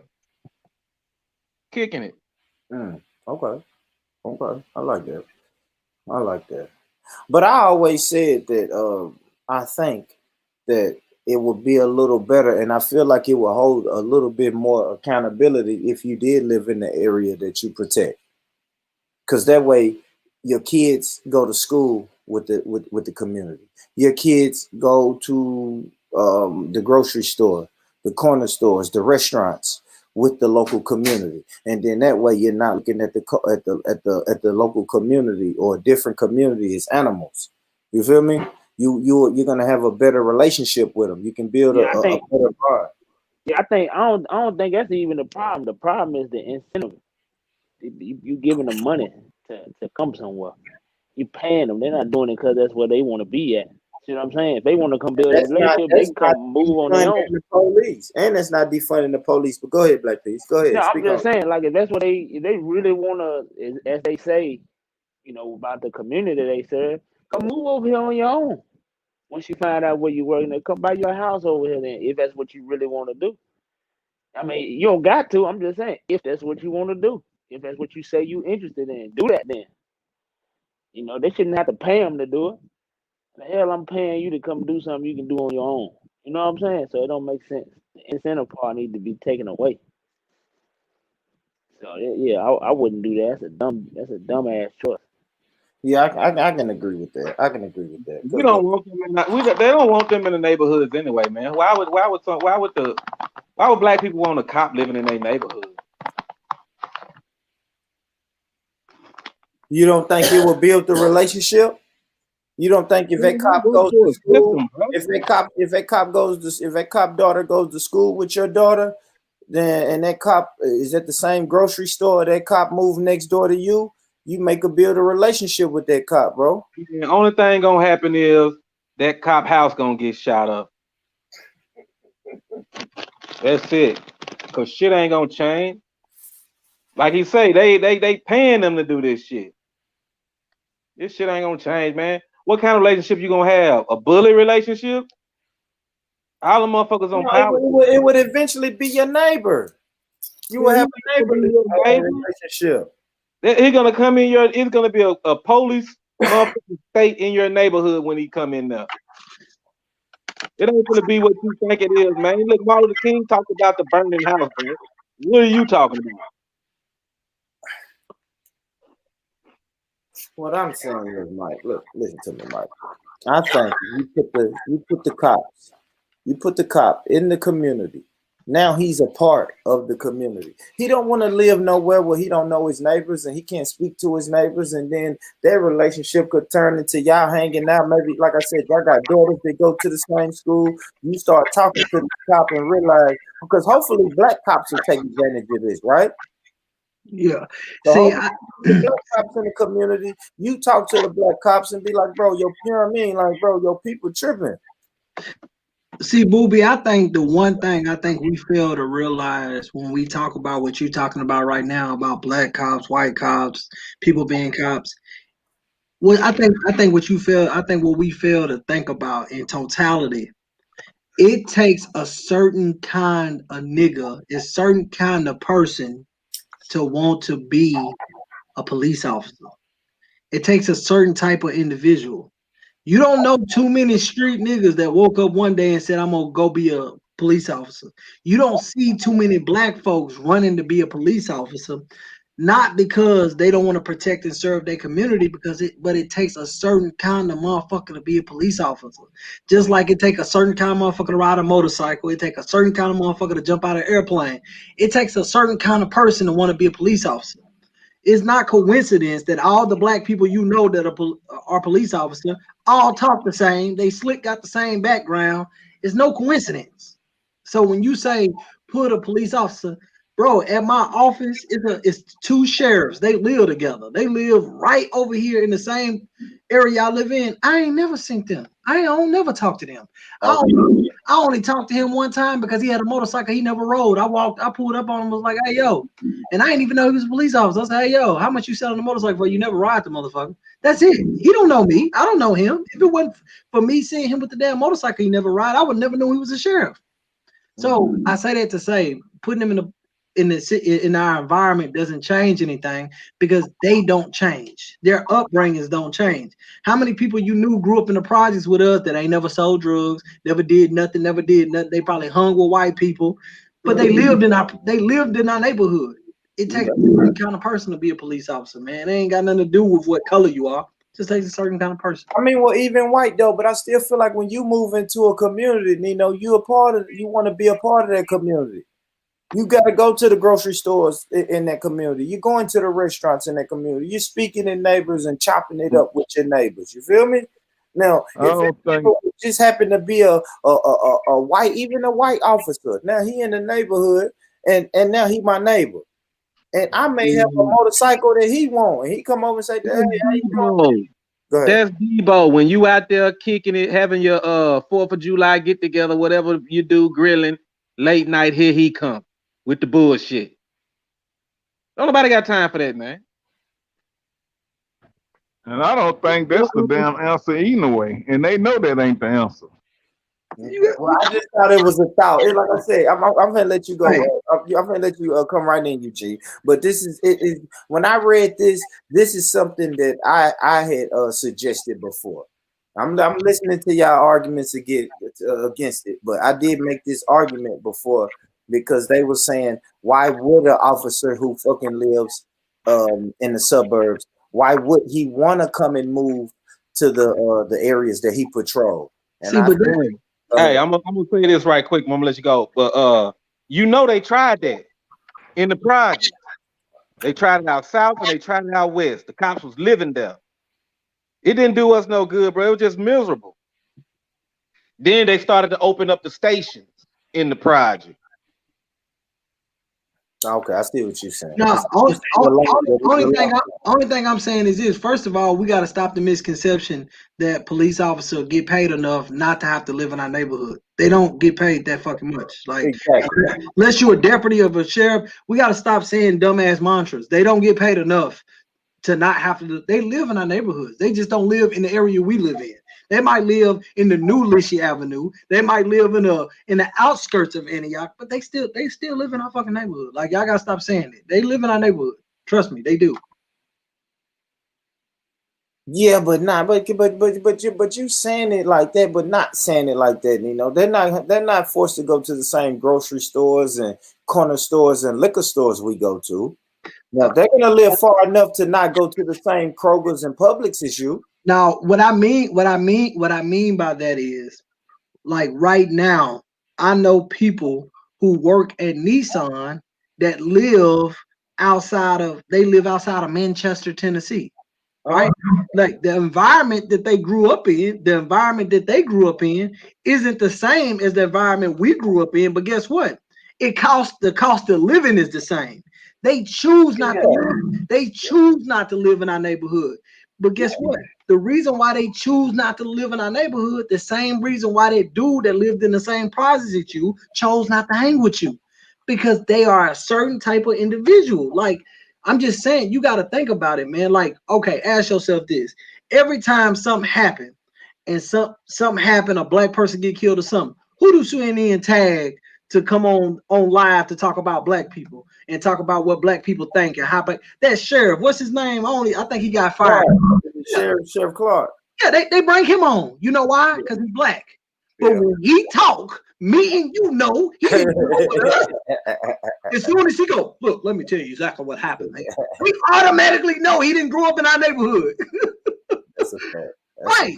He's not us. But guess what? It took a nigga like him to want to become a police officer and to be good at it to the point where you're a damn sheriff. You think they're gonna let Mike ass be a police officer? Yeah, man. Y'all shut my little suggestion down, man. I gotta go back and rethink it, man. Y'all got me thinking. They like Mike. Hey, Mike, you need to go patrolling Joe Johnson, man. Hell nah, I'm a Dodge City nigga. I ain't going. Right, got me fucked up, nigga. I ain't patrolling the damn thing.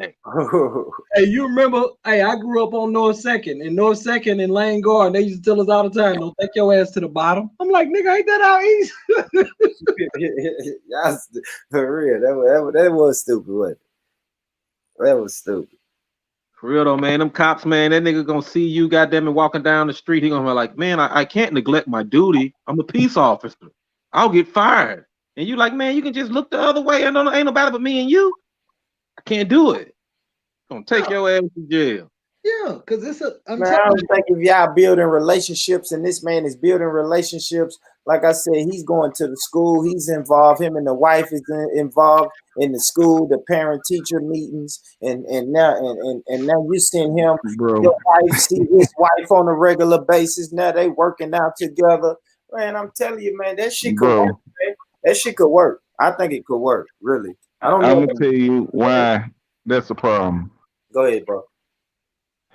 Because first of all, most problems are driven by lack of money. A lot of shit that get done out there is based on trying to survive and make money. Now we live in a country that prints their own money, but we still have poverty and homeless people. So they not trying to fix the fucking problem to stop the whole reason behind most of the shit that we got a problem with. When the shit outside of that, a lot of people in the neighborhood can deal with if they just really want to deal with the fucking issues that we have and stop, keeping everybody protected, because we protect more fucking criminals than anything. We protect criminals before we protect our women. Or well, let me say better than some of us protect our women. See, I was thinking about this earlier this week. This is the conversation that we really don't have, and I know why we don't have this conversation. If everybody in the world stopped littering and we stopped throwing trash on the floor, right? We stopped doing that. How many people will lose their job? Man, y'all better not, goddammit. Y'all better not. You see that? You see what I'm saying? Hey, think about what I'm saying. On the floor. Hold on, think about what I'm saying. If everybody stopped littering in the world, how many people will lose their job, right? a great deal of people. Let's just say 500,000 people lose their job around the world. Boom. Nobody's littering, okay? If we stop charging or overcharging, because you have to overcharge in order for commerce to work. If we stop overcharging for products and we just gave products away, how many people will be rich and how many people will be successful? Or would everybody be the same? Everybody would be the same. We sit up here and we have these panel discussions, but we don't really think about the fact that we have to have some police officers that are racist. We have to have police, because if we didn't have a police officer that was racist or didn't know how to do their job, Breonna Taylor family wouldn't be a millionaire. If we didn't, we have to have these things in the world for the world to be balanced, whether you like it or not. The only question is, what side of that balance are you going to be on? Are you going to wake up every day on the complaining side or to understand what the fuck we doing side? Think about it. Just think. Everything that we do, it has to be done, whether you like it or not.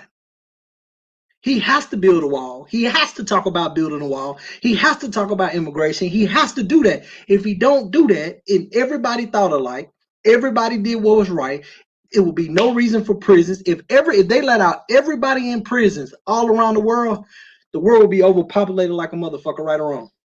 Right. If everybody didn't overeat, eat the wrong food, or do drugs, the world would be overpopulated like a motherfucker. Right? So these are natural orders that happen. So when you talk about, police, fuck the police is just a regular nigga. He's just a bitch nigga. He's a regular person. He's just a bitch nigga. That's it. Is it a sellout? Would you call him a sellout? Police officer who, somebody who worked as a police officer, is he a sellout? Yeah. No, I wouldn't call him a sellout. Black person. No, hell no, I wouldn't call him a sellout. Let's stick on black for a minute. Hell no. Why would he be a sellout? I know motherfuckers who work for cleaning companies who the owner of the cleaning company is a racist. Does that make him a sellout? Okay, so we had this conversation. That's a good segue. Does it make me a sellout? All the football players who work for racist owners, are they sellouts? Well, let me go back to the original point. Is all the police officers sellouts? No, they're not. People who want to say that. All right, listen. Now, people would say this to you, Nino. Black people that join the police officers are sellouts because, join the police department. They're sellouts because we know the history and how oppressive the policing system has been on black people. Over the time. You can go back to any time in history and you can always say the police has never worked for us and it's never done anything positive. It's only pushing the American oppressive agenda that America wants its police officers to push. Go ahead. Okay, I got a question. So your family members, your cousins, your family, and your friends who served in the military, are they sellouts? Oh, I like it. Your homeboys that play football. Your homeboy, hold on. Your homeboys that played football that didn't make it to the NFL that now do security at Limelight. Are they sellouts? Because they are doing the exact job of a police officer. They are serving. So are they police? So are they sellouts? Because they all fall into the same category. Are they sellouts? Some people would say, yeah, because you're serving the interests of America.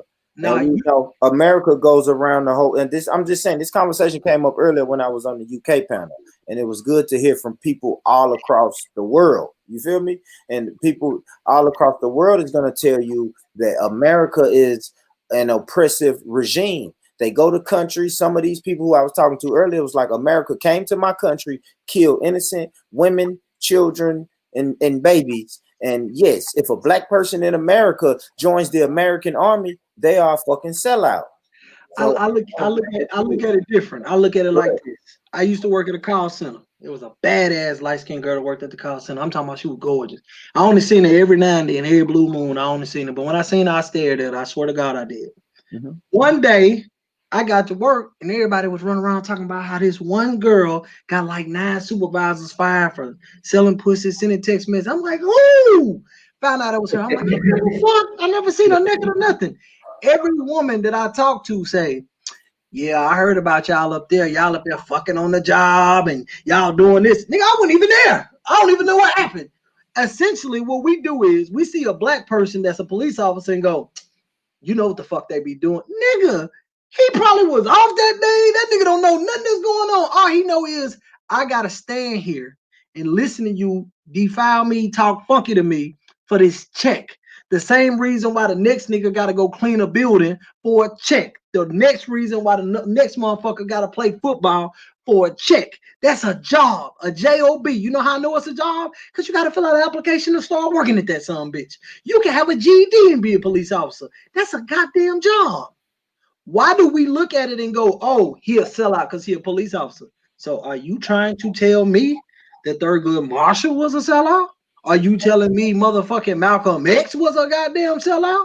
All these Malcolm X, why do you associate Malcolm X with a police officer? I'm just saying, because when he went to the Mecca and came back, he came back and said, hey, well, maybe all white people ain't that goddamn bad. Maybe we looking at it wrong. I'm just saying, are we saying that everybody is a sellout? Because you're a sellout, goddamn it. Well, yeah, we throw the. Don't get me wrong, yes, of course, we throw the sellout term around freely. Sellout, coon. Of course, we throw them around. I call a sellout the same way I would call a nigga a snitch, and this is why. This is what I say. If Leo is a fucking police officer, he on duty. He see a motherfucker do something that he know wrong, and he don't say nothing at all. I don't give a fuck what it is. He don't say nothing. He don't step up. He don't say nothing. He don't do nothing. He'll sell out. He gotta go. Fuck him. He not part of the neighborhood. Just like if me and Leo get caught with some dope and he know it's his, and we in the goddamn car, and he like, I ain't saying nothing. What the fuck you mean you not saying nothing? Nigga, yeah, fuck him. He gotta go. That nigga, he not even man. Nigga, when you carry the dope, you take the dope. When you take on the job, you take on the responsibilities of the job. That's just dead on that. So I don't feel like any black police officer that's a police officer is a sellout. I feel like if it's something happened, if you being a sucker nigga while you carrying that badge, you a sellout. Like if you black, you got a badge and you pushing your rate around like you tough, you a sellout. And when you ain't got your uniform on, you deserve to get your ass whooped. That's just how I feel. All right, coming to you, brother Mike. Talk to me, brother Mike. Is when black people that join the police department, would you consider them sellouts? No, because like Nino said, it takes a special type of person to be a cop, man. Damn cop, man. We was groomed that way, bro. They're cops. He may be he a dickhead. He a hoe. You know what I'm saying? He a bitch ass nigga, but he ain't no sellout. He doing that because he enjoy doing it. He love the power, man. I just look at sellout something totally different. I look at that as like getting financial gain for actively being involved in something that you know not to be true, that that's detrimental to your own race. I think that's what a sellout is. But as far you gotta actually be a part of us to actually sell out. You see what I'm saying? So Dude was never a part of us, man. And I just feel like the police, they cops, man. They different type of motherfuckers, man. Telling you, bro. Hey, you can look at a motherfucker in junior high school in the term of who about to be a police officer. Them motherfuckers in junior ROTC walking with their back straight. You doing shit, and they go, "Hey man, don't do that, bro. Don't do that." He finna be he gonna be a whole police officer. What Boop ain't understanding is, man, that these niggas took a pledge. They in the gang, bro. They took that pledge. They went through the training, the hazing in school. They're out full force. Now they can tell you, move over. It's a lawful command. Give me your ID. They could never be able to do that shit in real life, man. See, one thing I think we fail to realize is when you go to McDonald's or you go to Wendy's or a fast food place and they make your order wrong, and you're like, bro, how the fuck you make my order wrong? You make the same goddamn sandwich every day. We give them niggas a pass. But when a police officer, we like, you don't get a pass. Nigga, the person making the damn cheeseburger ain't chasing a nigga through Dodge City with 80 pounds of pistols and other bullshit on him. He not doing that. Now, I'm not in no way, shape, and form advocating for fuck niggas, which are police officers. I'm not advocating for that. But what I'm saying is, we act like they're not gonna do shit. They gonna kill people. They gonna look at their job. That's like a stunt devil. Like, Jackie Chan was a stunt double before he became a goddamn actor. You act like he ain't never broke his leg. That's gonna happen, nigga. That's the job you pick. Like these niggas are gonna kill somebody. They're gonna do some dumb shit. I made a joke a long time ago. Never invite a police officer to no haunted house. I'm just saying, like they are human. They're human beings. They're humans. Like you want me to give a nigga a pass for stealing $60 from me over a jersey, but I can't give a nigga a pass for doing. Nigga, you got one job. Print. You got one job. Print the goddamn shit, and you can't do that. But we okay with that. Like, did you turn your back on that nigga when you found out he didn't print my shit? No, you didn't. You went to shop with the nigga the next day. So why are you asking this black dude not to go to work the next day because this white cracker done did some fucked up shit? Why are we doing that? It's niggas in your hood right now that done touch little girls, snort powder, been stealing from their mama, beat up their baby mama, and you go ahead and what aboutism, man? We're never gonna hold people accountable if we're always gonna say what about what these other people are doing. Yeah, then you start naming your partners. Then let's go. Who are they? My partners that did what? All that shit I just named. Touching other men. Andrew Gillum. That ain't my partner, but that's just somebody right off the top of the head. A man who out here doing, you know what I'm saying, perverted acts is Andrew Gillum. That's you know, that's one of the fellas, you know. But man, listen, man, I don't know. Like I said, I threw it out. I thought maybe it could work. Let me ask Black Peace, do you think the black men who join the police department, you think they're sellouts? No. No, Okay. I wouldn't say that. You saying it's just a job? Yeah. I mean, that's what it is. Ain't nothing more than that. I don't think so. And nobody's gonna hold anything against them when their job tells them, all right, hey, Evan, you're patrolling Joe Johnson tonight. You know the quota is 7. We got to get 7 of them today. Make quota. Y'all ain't gonna say that like none of them are selling out our community when they have to come and patrol our community and lock us up, even though they know they got to pull bullshit and trumped up charges on the other. Let Jarvis, hey Nino, let Jarvis go real quick, bro. Then I was about to say, if you talking in them terms, I mean, think about that. That ain't even no question. If you talking in them terms, well, motherfuckers just coming out there just doing whatever the fuck they want to do, just taking niggas to jail for I'm talking about just, you know what I'm saying? I'm talking about just being ridiculous. Yeah, that's they do. What you think that is? You know what I'm saying? What you think that is? So yeah, in that case, yeah. They're selling us out. You look like us. You look like us. You going through the same shit. Well, not the same shit, but you see the same shit all around going on in America like we see. And now no. Everybody don't look at the same, but everybody don't look at the same windows though, man. So you can't say that. That nigga might be he might in his head think he at a different level in the building than other black people. So that type of news that he don't even entertain. So he haven't seen that because he don't entertain shit like that. He entertain his narrative. So that's what he going by. So you know, that's what they gonna go by. So that's how he gonna act. I'm pretty sure it's still black officers right now to see everything we seeing in the media and say, man, this is fucked up. They LeBron James fans, and they say, oh shit, LeBron James on Instagram said this shit fucked up, man. This shit fucked up, ain't it, baby? But then you got to go to work the next day, and they send your ass right back to the neighborhood to go find some more George Floyds. Hey, go find some more George Floyds, Evan. We got you. You got to make a quota for the week. See, and I just want to say, go ahead, bro. I would be wrong to let you say that. You know what I mean? Because number one, you haven't researched that. You don't know if that's accurate or not. You pushing a false narrative that may or may not be accurate. So before you can it may not. That's just my little hypothetical situation. Right.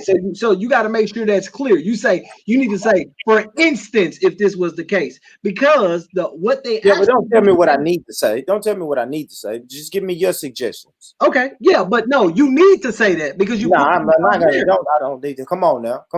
You pushing a false narrative by saying that's what's going on. That's not what's going on. That's not what's going on. You're not me. I'm me. Me, I don't host a show in which we talk about stuff like this. If I did, I would have to do the research before I can make a statement like saying that. Like you have to say, no, nigga, what if? Because you don't know. Because the actual incentive program that they had, and it was in the news, and you can research this, they were getting money for traffic violations, like traffic stops. They was getting money for that. They was not for, oh, he black, let's pull him over. No, what are you talking about? Traffic stops, bro. Traffic stop is let's pull this black one over because you're gonna get more incentives for more shit you bring in. Now, a speeding ticket, yes, that helps me hit quota. But do you know about bonuses, Nino? Now, a speeding ticket and you getting caught with 16 pounds of weed is good for everybody, especially me, because I made that traffic stop.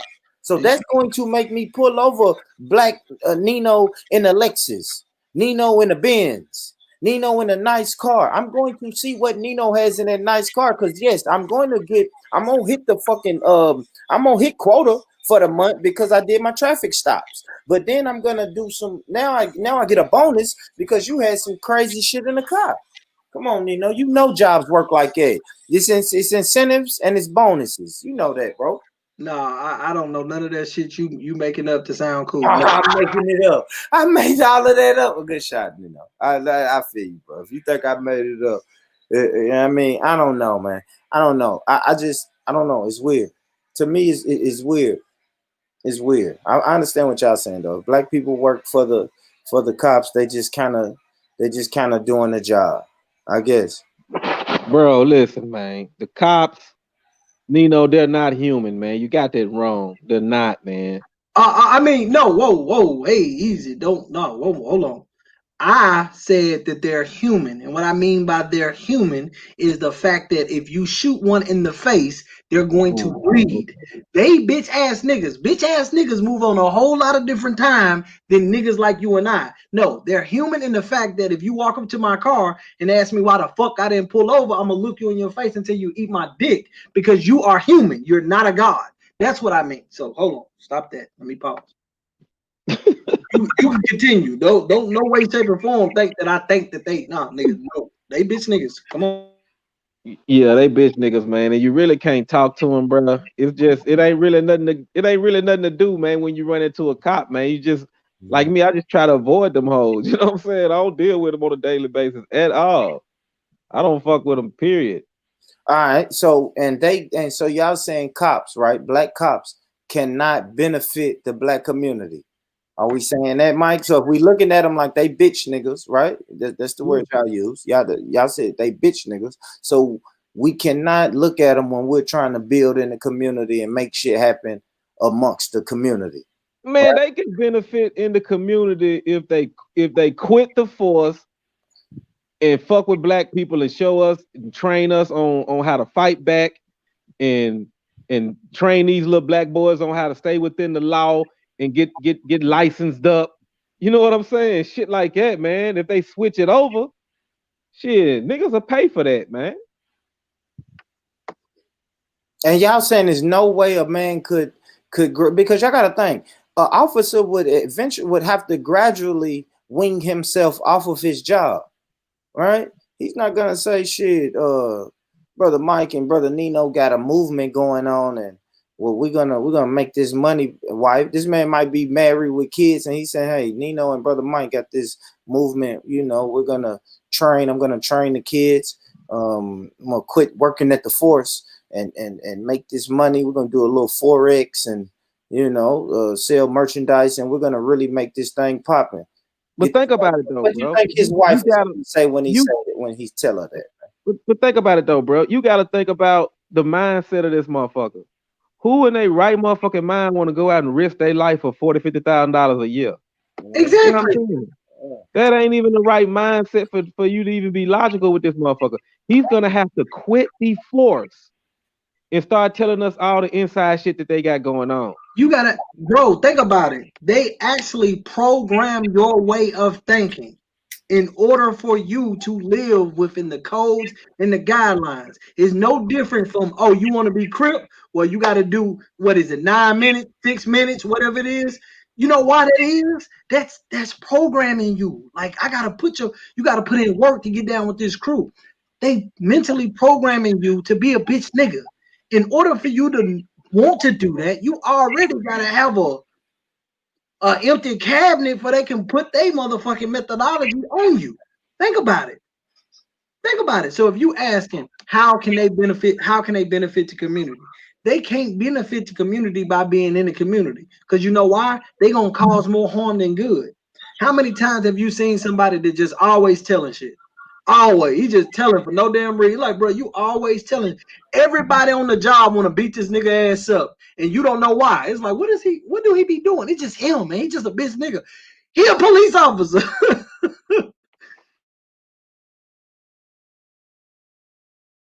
No, I get you. I was looking for that. I was looking for that damn video I had, man. But that was good shit when y'all said that program. Why can't never find this damn video when I need it? But you know, military niggas ain't like that. You know what I mean? Some of them are the ones that get out of the military and go into the police department. Yeah. But some of them ain't like that. A lot of them is just don't have no opportunity and don't know what else to do when the family members told them, well, you know, you go to the army, you get a good life in the military. You get, you know what I mean? It's all these myths about the benefits and all of that shit in the military. You know what I'm saying? And see, and you know what? I agree with you. And that's why you don't hear me. That's why you just heard me use the military and the army as it pertains to, you know, protecting something. Like, you know, they protect. For some reason, I don't get that vibe from people who've been to the military. Like the military, the army, and the Navy. When they get out, they back with us. They partying. They may be a little throwed off, but they back north. But when a motherfucker become a police officer, I don't know what the fuck they be putting in their coffee and donuts. I like that mind frame. Real quick, family, real quick, man. Look, man, thank y'all, man. The people that's in here, hit the like button. As you come in, hit the like button. I don't know, I ain't got nothing rolling. You feel me? Yeah, follow me on the Instagram. I got my scroller going across the bottom of the screen. Like, subscribe, share the thing. If you want to donate to the channel, the PayPal information is scrolling across the bottom of the screen, man. Great conversation. You feel me? Salute, brother Eugene, Leo, Nino, brother Tony, brother Mike, Black Peace, Soul. You know, we in here. Good conversation. I dropped the YouTube video real quick because Nino and Mike was saying that police officers are different type of people because they're trained different. So this is a video that I dropped on the YouTube channel when I broke down Dave Grossman. Dave Grossman is one of the highest paid police department trainers in America and all throughout the world, but especially in America. He trains small police departments on war tactics and war strategies and all the way up to big police departments, you know, so it's a trickle down. And he does, like, I think he said like 8 departments in Tennessee. So y'all go back and check that breakdown out, man. I really broke that down about how when these brothers say the police have different mind frames, they are being trained to have different mind frames. When these brothers say that the police are in a gang or in a code or in a brotherhood, man, this guy, he really lets them know, yes, you are in a brotherhood. You have to be willing to die for this shit. You have to be willing to kill for this shit. So, you know what I mean? We can't really take them lightly. And I don't know, fellas, that sounds like a sellout to me. Anybody agree, disagree? Sounds like a sellout to me if we can't trust him and we know his training, we know his agenda, we know the way he's coming, we see him a mile away. I don't know. Maybe that is a sellout. I don't know, man. We see him coming a mile away, bruh. The sellout, like, if I was to become a cop, I would be a sellout. But at first you said a cop wasn't a sellout. What are we saying, man? I said if I was to become a cop, I would be a sellout. Yeah. But I don't have that mind frame. You know what I mean? I'm just in it for my own personal gain. You know what I'm saying? These motherfuckers, they fucked up in the head, bro. They got a certain way of thinking, man. They believe in law and order. And if they lay the law down and everybody else supposed to follow the order. So if a sellout, let me get this right. If a sellout is somebody who started working a job that No, that's that's not a sellout, Nino. Somebody who's I guess against progress or against black progress. Okay, so what is a person who don't assist in black progress at all? Like a motherfucker who show up, eat, who I don't guess a person who's non-committal is, I don't know. I guess if you have to put it in the game sense, like they're a neutron, right? They're neutral. They're neutral. They could be swayed, right? They could be swayed. They're not waking up actively doing things against our community and our people. They're just waking up going to work. I think a sellout is a person who's going to work every day knowing they're about to harm black people. And everything we stand for and everything we move, you know what I mean? Everything, I hold codes, I hold morals. They're going against all of that. That's what a sellout is to me. But I don't know. I guess but like where y'all was going though, man. Like I said, y'all check that video out, the YouTube video I put out. That's all I really want to say. I want to take it up to the army, the military. So y'all brother said people who come back from the armed forces, they come back different. They come back as different guys, different than police officers. I want y'all to somebody please break that down, because I always kind of put them in the same group, right? You can be ex-military and come back and get a police job easy, but I don't know how that works. I don't know. What you think, Black Peace? Black Peace, are you a sellout if you join the armed forces, American armed forces? No, I wouldn't say so. No, I wouldn't say so. I wouldn't say that at all. Because I mean, I don't know too much about that type of shit, man. But I still wouldn't call him a sellout though. I just think it depends on behavior the motherfucker doing. That's what I do it case by case. When I'm dealing with a black person anyway. Eugene. What up? Man, talk to me, brother Eugene. Do you think a black person is a sellout if they join the United States Armed Forces? Well, from my perspective, when you say sellout, okay, I look at that like, for what the word is saying, somebody who's willing to take compensation to go against their own people. Now, in a police situation, that's more like a Uncle Tom Sambo type of thing. You got one who's in a position of where he really don't like to do the dirty work that his boss is sending him out to do. But then you got Sambo who will beat you and him for not doing the dirty work that you sent out to do. And then you got to look at too, some motherfuckers get into that because they got that mindset that they need permission to be violent. You know, some people got that warrior mentality, but you just can't go around kicking people's ass and killing motherfuckers on your own. So you join the forces to where you get permission to be able to do it. So those are the motherfuckers you got to watch out for. But far as a sellout, I wouldn't say just because they became a police officer that they're a sellout. I see more like niggas like Charles Barkley who will take a check to get on the media and on a microphone and start talking down about black people. Now that's a fucking sellout. Hold on. You said Charles Barkley is a sellout, but when white officers kill black people and black officers are just standing there telling the black man to shut up and sit still, they're not a sellout. Where isn't that does the black person down and take compensation and go against his community? His job. Who's pays his check? Who pays Bro, that? he just told you what a Sambo was in the sellout. He just broke it down to you, bro.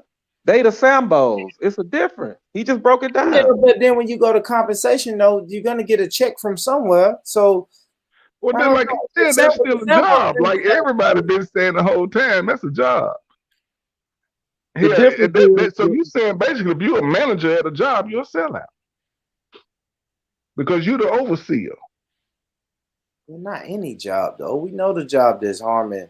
Well, Black if it don't apply to all, don't try to make it apply to everything in this situation. I hear you. I hear y'all, man. I hear y'all. Okay. All right. Look, I still want to rewind though. You said, what's your definition of a sellout again, brother Eugene?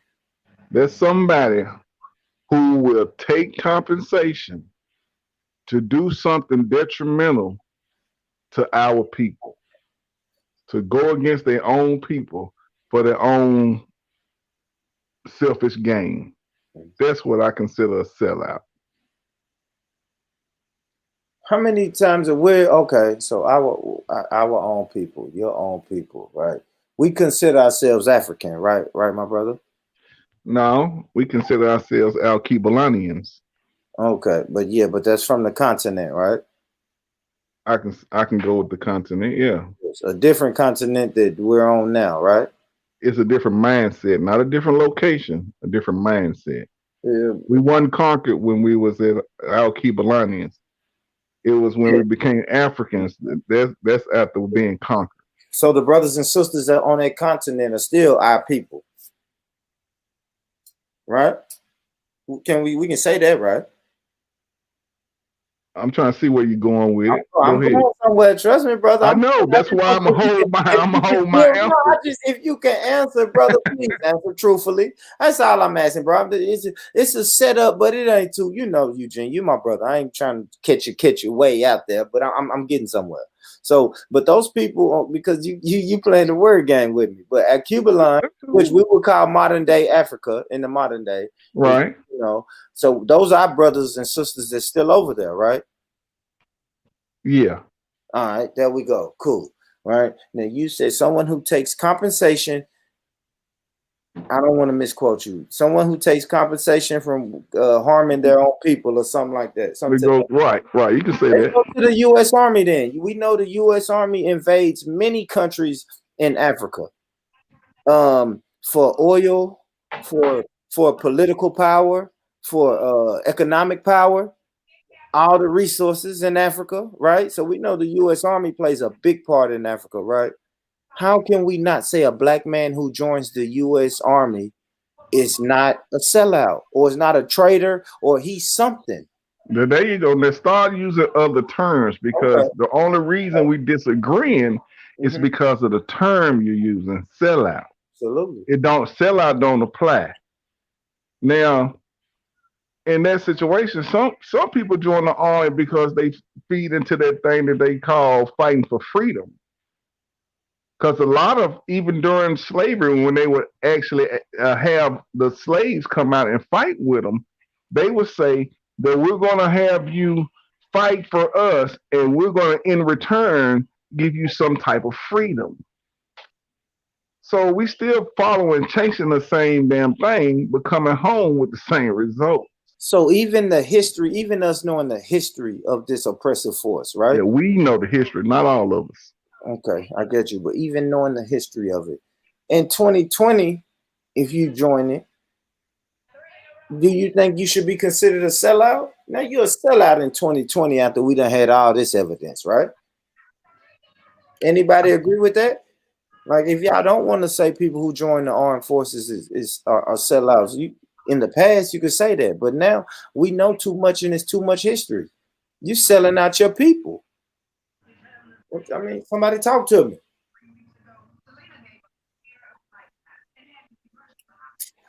Crickets. I mean, it's crickets. It's the term, bro. It's the term. Yeah, we gotta. I know, but you gotta find another label for them. I'm giving you the definition of your term, though. I mean, you gave me the definition. Right, but see, I wouldn't say that a person who joined the army or the police force is a sellout. See, hell, why couldn't you just take Nino's definition? Bitch niggas. Yeah, because those words are, at the end of the day, they're just words and they're labels, but you can put the same labels. Labels are interchangeable.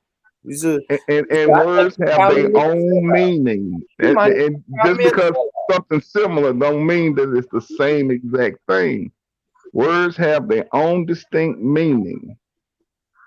And I think bitch nigga is a harsher word than sellout, right? You call me a bitch nigga, that's like, yo, you trying to fight. I don't know, man. Yeah, that's crazy. That's crazy, man. That's crazy. All right, let's go. That was a hard ass left turn right there. All right, let's go to Breonna Taylor. Let's go back to Breonna Taylor. There we go. Brother Jarvis, you still with me?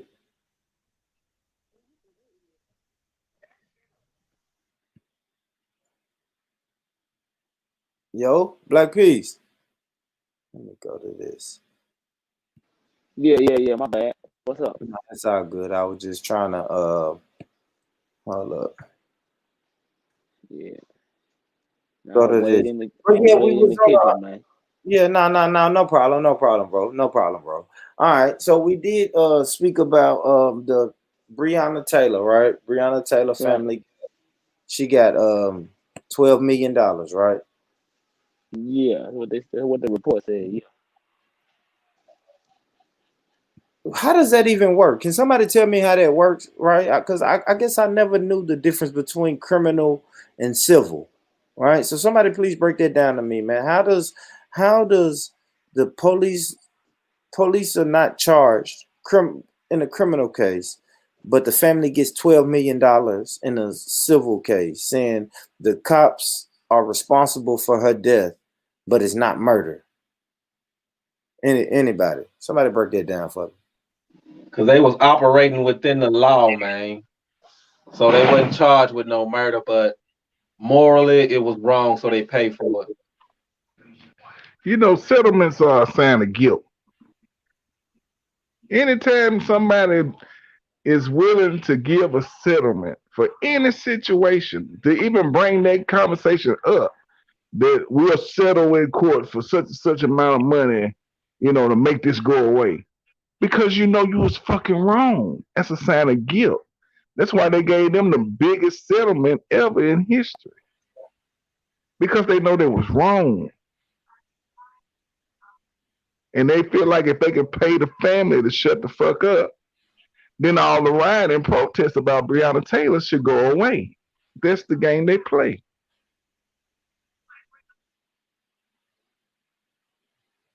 Yeah, I don't know. I don't know, man. That's crazy. I just think it's crazy. Yeah, yeah, man. So they settled 12 million bucks for the family. Family said, a couple quotes. You can't pay the life. You can't repay for the life of it. And there was a lot of different shit. So I don't know, man. Settlements. Nino, brother Nino, Tony. Who there? Yeah, Who what's there? up? What's up? Talk to me, Nino. What do you think about these settlements, man? The cops killed a relative of yours, and they say, well, we're not gonna, put the cops in jail, but we're gonna give your family a couple $1 million. What's your thoughts on that, man? What's your thoughts on settlements? Well, it's kind of like what I was, because you know me, I'm a research person, and I'm gonna research it while we own it. But contrary to what Eugene said, what I've been researching is a settlement doesn't necessarily state that anybody was right or wrong, nor does the whole case, nor does that mean the whole case is settled. Um, but part of this the dispute can be settled, and with the remaining issues left resolved by the judge or the jury. So what I'm want to look into now, if possible, is if those guys are still going to be on trial, because they could have settled with the 12 mil, and those dudes are still put on trial. So I don't know. So you saying they could still be put on trial? I don't know. That's what I'm saying. I want to research. I don't know. So have you ever heard anybody getting a settlement for the innocent? Somebody accused of something that they didn't do, and they settled with them. Yeah. Every celebrity black person we know, Kobe Bryant, he paid a settlement. He got caught cheating, bro. He didn't settle because he was innocent, bro. That's what I'm saying. I'm The just nigga saying. got caught. He was Look, wrong, so he settled. you know what happened when niggas get caught cheating? They settle. You know what I'm saying? I'm just saying. So, like my point was, when you in the wrong, then the word settlement comes up. Yeah, but I'm just saying, you know, I just want to do more research, real quick. That's all. I just want to do more research on them. Yeah. I don't know. I guess I just wanted to know.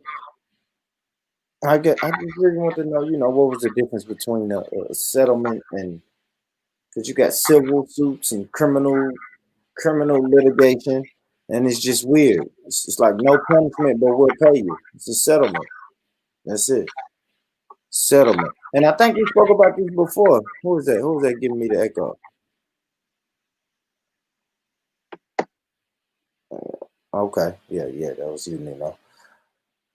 But yeah, man, I don't know. I'm just trying to figure out, like, settlements. Why do these people keep coming out with settlements? And then I realize when you come out with a settlement, you can't even speak up against it anymore. Like, but I think we spoke about hush money. It is. Ain't that what I said? Yeah, we pay you the money to shut you the fuck up. That's what it is. Yeah. So you can shut the people up. That's what they're trying to do.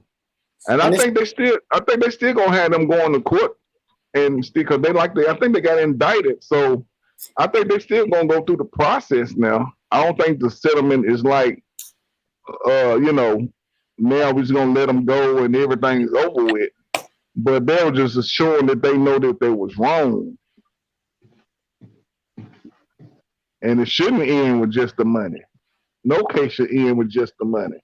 I think Rodney King, he got all that money and they let all the cops off and they didn't even go through the process.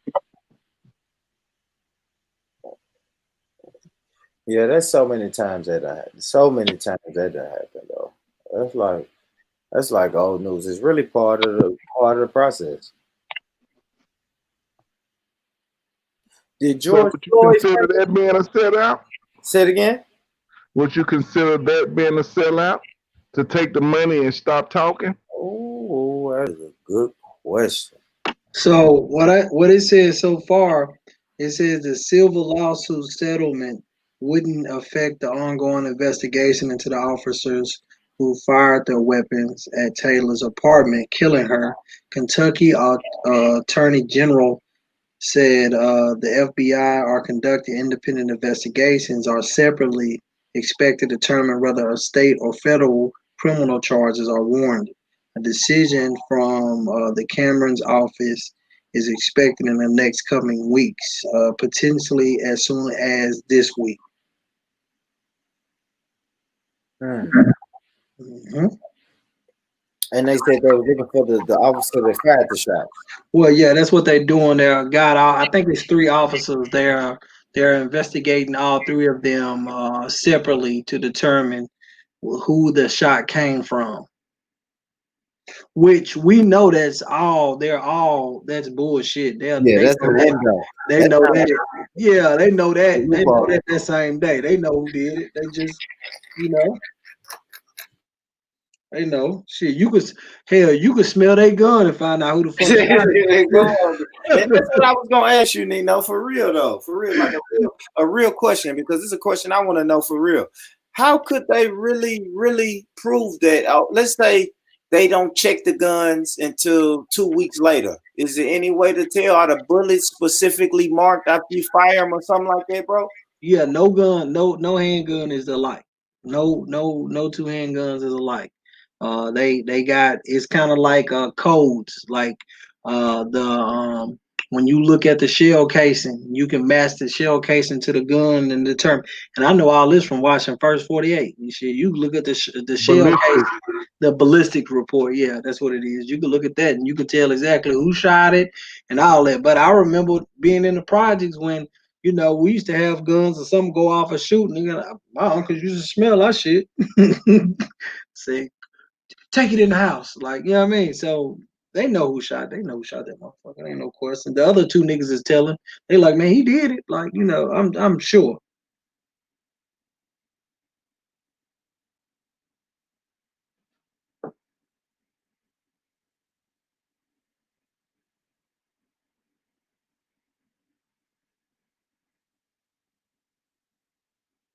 And I fell asleep.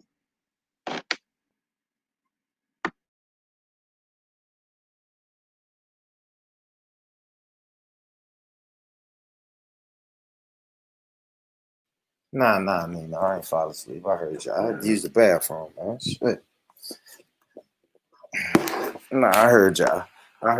Because you know what was crazy about that though? I had heard some shit. I had Why you ain't wash your hands? Coronavirus having ass Nah, nigga. man. Come on, man.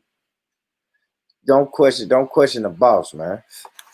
Look, you know what's crazy though? I think I learned that I learned the same thing, that two guns never have the same identity. I was watching a TV show or something that said that. That's why I thought that was crazy. We know that the cops, they know who done it. They got the shit lined up, and this is just a loophole. So you throw little sentences out there to say, well, we got to investigate the three officers who and see which one pulled the trigger. You got to throw little shit out there, and that just sets the crumbs for these officers to get off. You know what I mean? These officers, period, man, is gonna get off, and that's why you settle. I say we go back in history and see who settled, and has any cops went to jail and still had to settle. That's something we can go back and look at. I don't know, man. I just know this black piece, man. Why is it every time somebody settles, why is your boy in the picture, man? Talk to me, black piece. Come on. Hey, my boy, man. That nigga the king of settlements, though. Why does he always gotta be in the picture? Man, hey, that's his job, man. He hired to do that, man. They hired that nigga, man. He one of them, you know, he tied in with, you know, with the politics, the Democrats and these people and all these, you know, he just one of them people, man. Yeah, he one of them little easy go-to type niggas that, you know, he gonna tell you up front, man, I know I ain't gonna win, but we can get you you know, about $1 million, man. What you think about that? What he gonna tell you when you come to him? You know, you might have to do some time, but I'll get you $1 million. Is he a defense? Is he a defense attorney? He's not even a defense attorney, is he? What type what is he? For a slip and fall, who you call? Call Trump. You're a slip and fall lawyer, man. That nigga done lost all the big Tamir Rice, he lost, Mike Brown, he lost. This is the first one he won. Trayvon Martin. He's a slip and fall lawyer, man. Tony, is he a sellout? No. You gotta get you a thesaurus or something, man. Your words is right. You're totally misusing that word sellout. What's your definition of a sellout? It all depends on how you use it in a verb format. You using it in an adjective and trying to apply it to everything, man. You can't do it like that. You gotta learn how to grammar or something, man. You can't do that, man. I kick people out for a living. I kick black people out. I kick white people out. Now, if the white man call me in the morning and say, hey, such and such won't get out, I can't get him out, I'm coming to kick him out. I don't care if he's black, white, whatever. That make me a sellout? I'm kicking my own people out for the benefit of my people? No. Because you ain't pay your bill.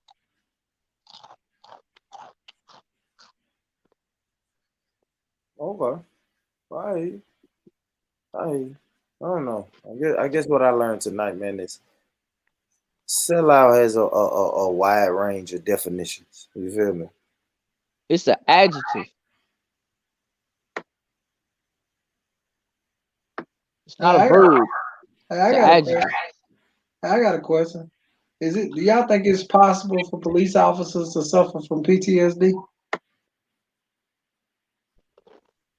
Yep. I don't know. I don't know enough about PTSD. Post-traumatic syndrome. Yeah. I know. I mean, I know. Of course, I heard it, but I don't know enough about it. Because you ain't, like I don't know you like that, but it don't sound like you don't ever had nothing traumatic happen to you. Ain't it? Have you been robbed? You've been shot at? You've been stabbed? I mean, No, that's a robbed and no. shot at. No, but No, it's a no. no. Then It's not that's stabbed a no. because the reason I'm gonna say that is because you threw stabbed at the end. But come on, bro. I've been Anything. yes, I've You've been been shot. robbed. Yes, I haven't been shot. Yes, I've been robbed and I've been shot at. Okay. Yeah, bro. And I don't know. I guess maybe I didn't know how to deal with it or what. I don't know. It wasn't just traumatic like that, if I'm honest. Was you in the wrong when it happened? No, I was a innocent bystander. When you got shot at? If I'm honest, yeah, I was an innocent bystander when I got shot Where at. was you at? Where was you at? In the car with my partner. What was y'all doing? He said, "What was y'all doing?" Nothing. You answering the questions. You answer the What question, man. You was- answer the question. Yeah, but that's it. We ain't gonna talk about all that, man. We ain't You gonna answer talk the about question for me, man. if you ask me if it's wrong or the right, I'll say wrong. I was in the wrong. Yes, I was in the wrong. But to me, like I'm saying, at the end of the day, we was talking about like how traumatic. Yes, it was traumatic. It was traumatic. That's why it wasn't traumatic. That's why it wasn't traumatic. That's why it wasn't traumatic, because you was in the It wrong. was like shit. Okay, cool. You know what I mean? Cool. Like I got shot at. I don't know. You ain't had no business being over there in the first place. Y'all wasn't doing nothing constructive. Absolutely. But if we're talking about we going back to traumatic though, PTSD though, I understand what you're saying. I didn't have any business being over there. I can look back and say that was a dumbass move. Even getting in that car that day was a dumbass move, bro. But PTSD from that, I don't see it. Imagine that happening every day. Imagine you seeing that every day. Well, I don't think police officers see that every day though. Shit. Might should have a halfway house off of Charles E. Davis in South Nashville, man. Them boys would just be shooting out there every single day, man. Every single day. Yeah, but police officers are not dealing with that every single day. Like that's like a work. Seeing that? Some work days you go to work is a lot of action. Some work days you go to work ain't shit popping. So like you police still mentally seeing that every day, dealing with that. It's proven that a mental stress is more detrimental on the body than a physical stress. Yeah, all right. I just don't think that I don't know. PTSD, like I said, I don't know enough about PTSD, man, to really speak on it. Because I don't know. I don't know, man.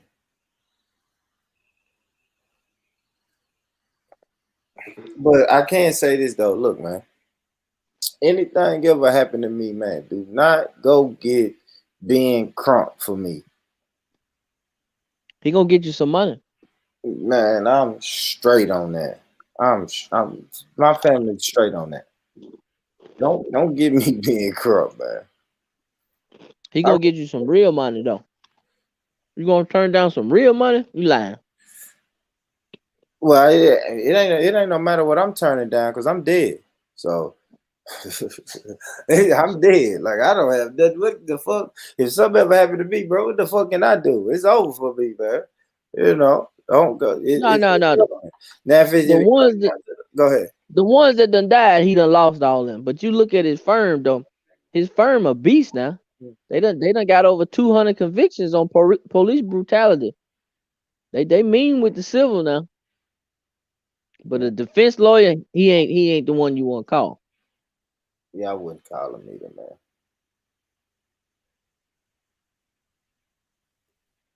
I wouldn't. You gotta understand optics, man. like Bart Durham, Hughes and Coleman, optics, man. When the other side hear that name Crump, they gonna fold.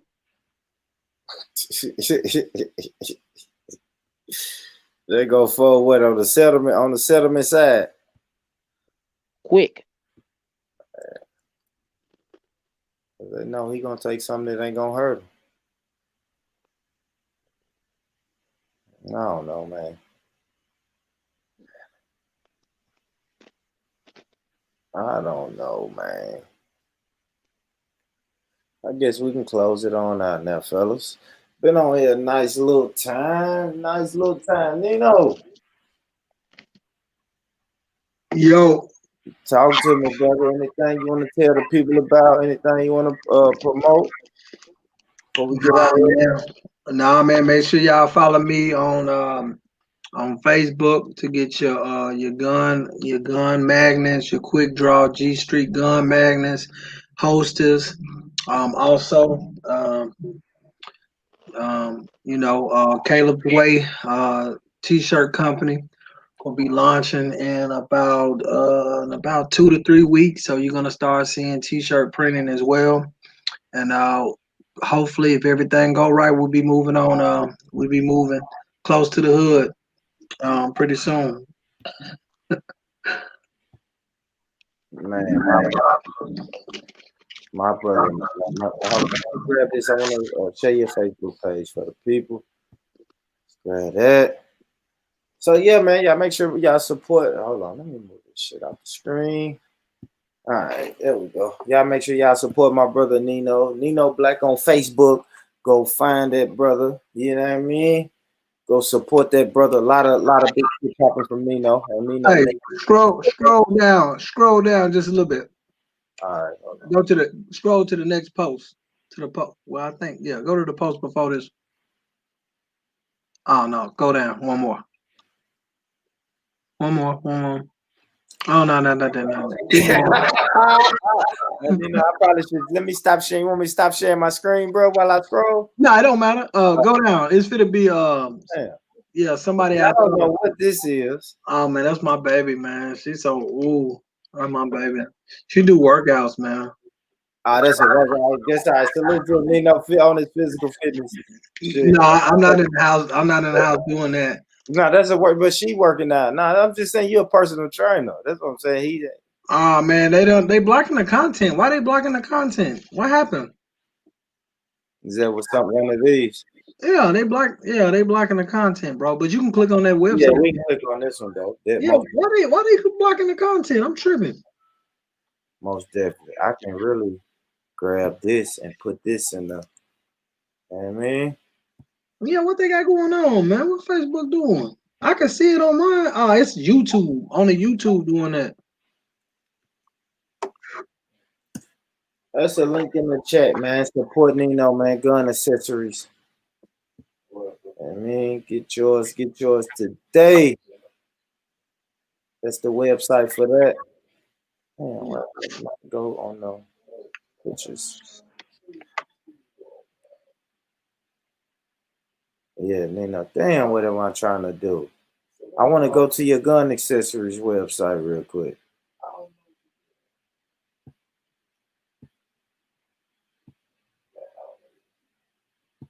Yeah, let's go to this.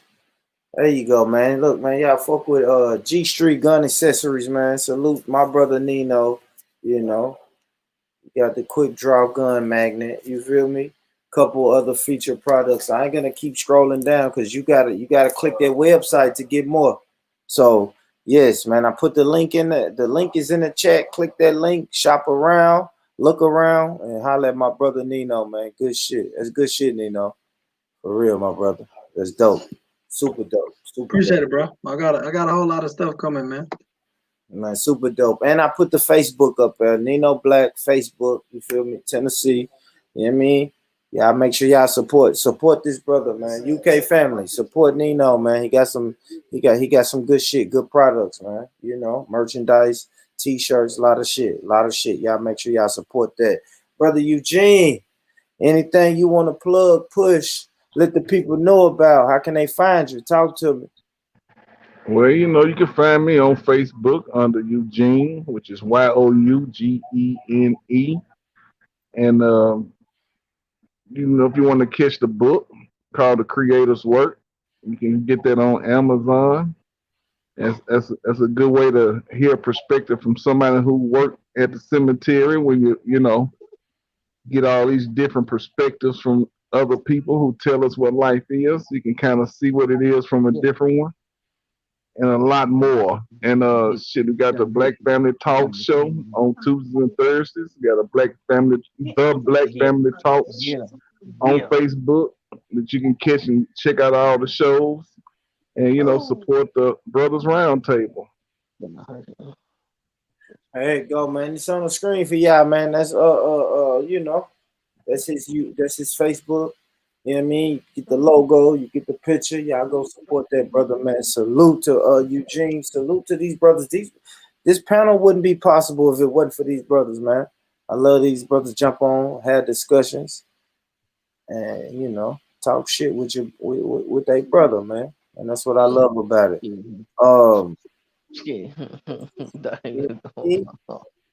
Where my brother at, man? Brother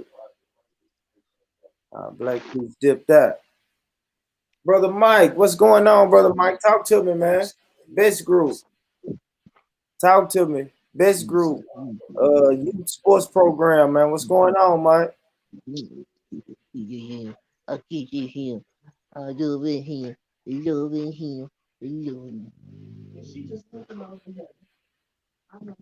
Who is it?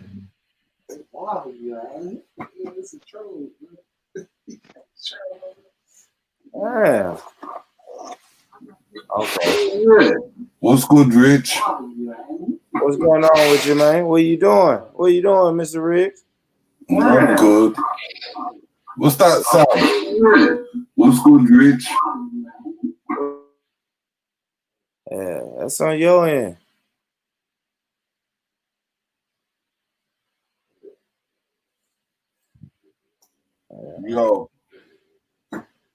Yo, what up, Terry? What's happening? What's the topic of the day? Man, chilling, man. We done went through a lot of topics, bro. I was winding it down there, brother. Shit. I've been going for like 4 hours, man. I'm winding it down now, man. I was letting the brothers, promote their shit on our way out. But guess what? I definitely want you to promote your shit, man. We got the Tennessee brothers on here, and I know that a lot of your, I've been a follower of your YouTube page for a while, brother. Brother.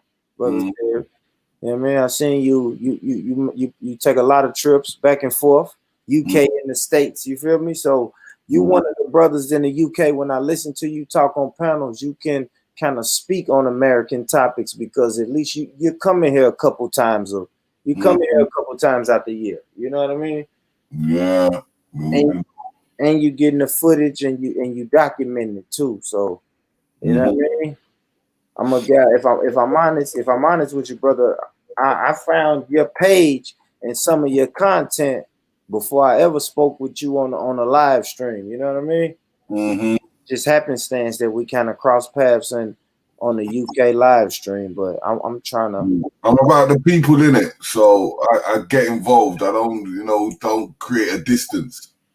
One thing that we try to do is create unification in it, and as much as possible, whether it's through the women, whether it's through the men, whether it's through the children. And like we have 3 establishments. One is the New Beginning, which is the 5 pillars. Then we have the other institute, which we've got, is the International Sister Circle, where we get all the women coming together. And then we have the children, which is the Manhood and Womanhood Academy.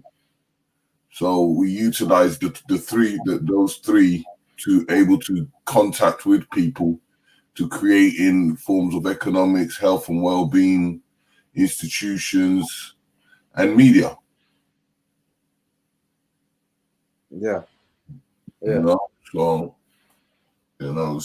when we come to the States, we try to create as much unification as possible. You see, if it wasn't for this COVID, I would have been all over the States. Yeah, man. So tell me, Mr. Riggs, man, what's your favorite when you do come to the States? What's your favorite place to visit? Every place has its own unique style, you know. That's one thing good about America. You know, when you go to Florida, it's different. When you go to Miami, it's different. When you go to New Orleans, it's different. When you go to LA, it's different. When you go to New York, it's another different place. You know, I was supposed to go Texas as well, but I never got around to it. But every state I go to is different. Different ideologies, different way of living. But you know, one thing I can say is that, you know, you can have one high extreme and you can have one low extreme about the States.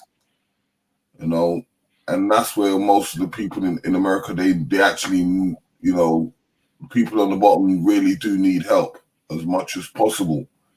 So I try to promote as much as what they're doing to push in that. But, you know, I prefer, like, in some ways, I prefer the South for some reason.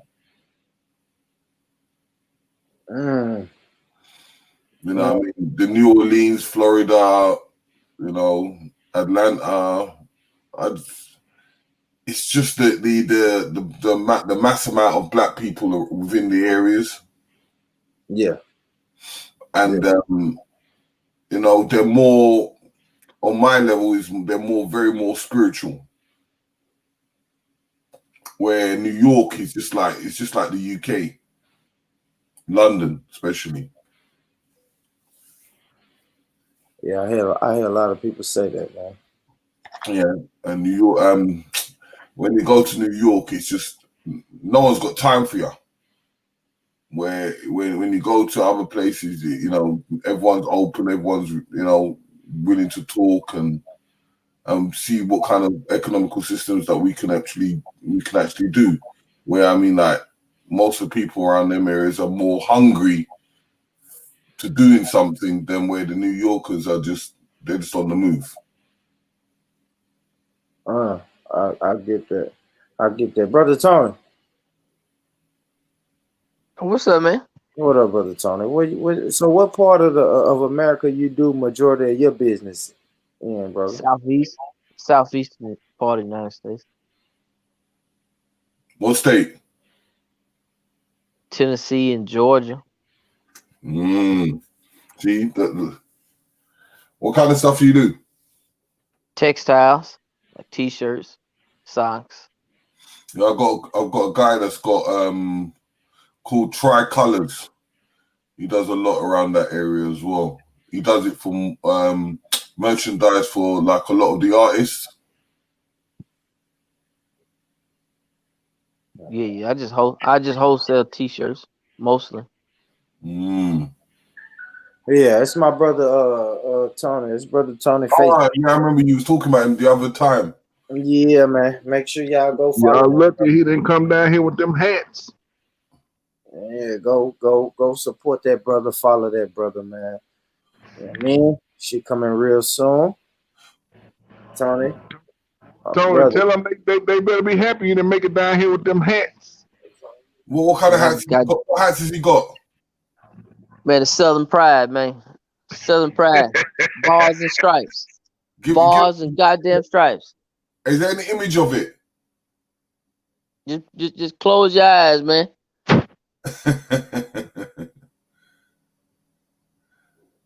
Yeah. Hats are big sellers. That man says stars and stripes.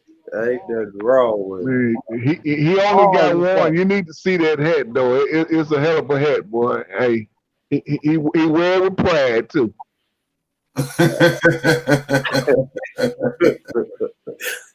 There's nothing wrong with it, man. Hey, Tony, rep your shit, man.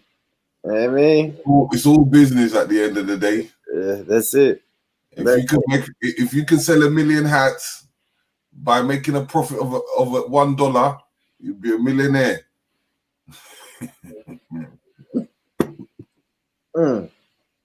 So good shit, man.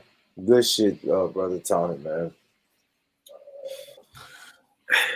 That's why like some of the tops that I make mostly based like on like I'll get someone like in parts of history, and then I'll print them on the t-shirt, and then put a slogan of today. So like I might put someone that was big in the game like hundreds of years ago, and then I'll write on it like I am the man, or put something irrelevant that's today. And you said that's what you're doing. That's how you're making bread. Yeah, man. It's tapping into teaching people, but tapping into what people want today. Yeah. No, that's it. That's it. I've already said that. I did a show about like, especially doing the woke marketplace, right? Mm. So when you think about the woke marketplace, like everything is everybody's want to be pro black lives, pro pro voting and all of that shit. And all of that shit is what they will put that in the woke box. You feel me? So if they're gonna put shit like that in the woke box, there's no reason for us not to make money off of it. It's like if you do the drop shipping, if you can do the drop shipping and capture on all the slogans. Mm-hmm. Yeah, just keep on pushing like the t-shirts and putting slogans on it. Mm-hmm. How much you paying for your t-shirts over there? Over here, it depends. If it depends on where I get them from. And it depends on the quality and say what I'm doing it for, because there's certain t-shirts, I stick a massive big price on it. I only make 10 of them and put it as an exclusive. So I might get that t-shirt. I can buy that t-shirt from anywhere from £1 to £5. What's the pound, like $1.25, $1.50? Yeah, about $1.50. Yeah, that's what I sell them for. I sell them for that. Yes, but you know what it is that I try to invest in some of my people, so I know that like sometimes I might do a sweat top, and if I do only 10 of them, I might charge about £80 just for that top to 150 because it's exclusive.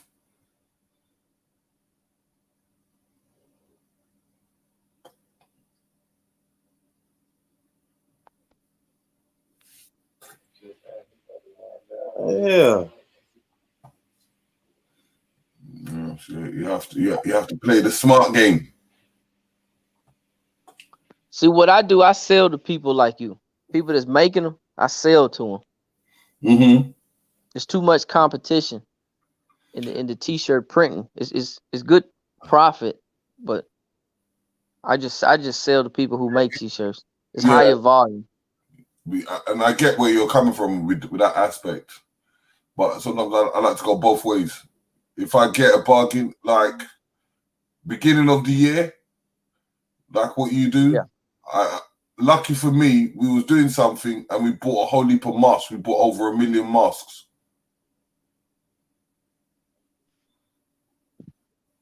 And because of the COVID, we sold out. You talking about them little disposable ones? Yeah. Yeah, they cheap. I was getting them for less than nothing, but and then selling them for £1 each. It's so many ways, so many different little niches.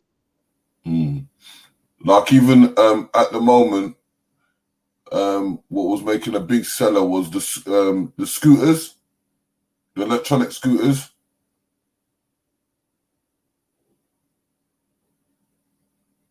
Yeah, I know what you're talking about.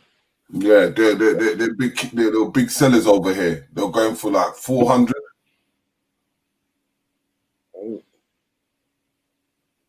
Yeah, he said the electrical school. Yeah, all the kids over here they're all on it. Yeah, like the ones you write. Yeah. Yeah, they go about 20 miles per hour. Yeah, boy. What was the other thing? What was the other thing people were selling? The one the kids was riding with the was that hoverboard? Oh, that Oh, I know which one you're talking about. hoverboard. Them hoverboards was Yeah, they were good. When they first came out, they were good money. blowing up. Remember they was catching on fire and shit. Yeah, the Chinese ones. The hoverboards, man. Hey, I bought my kids them damn things. A hoverboard. That's funny. That's funny. Yeah, people gonna hustle. People gonna hustle whatever they get their hands on, man. Yeah. If you catch it, that's why when you do drop shipping, if you catch it right, you can make some good money. You just got to be consistent.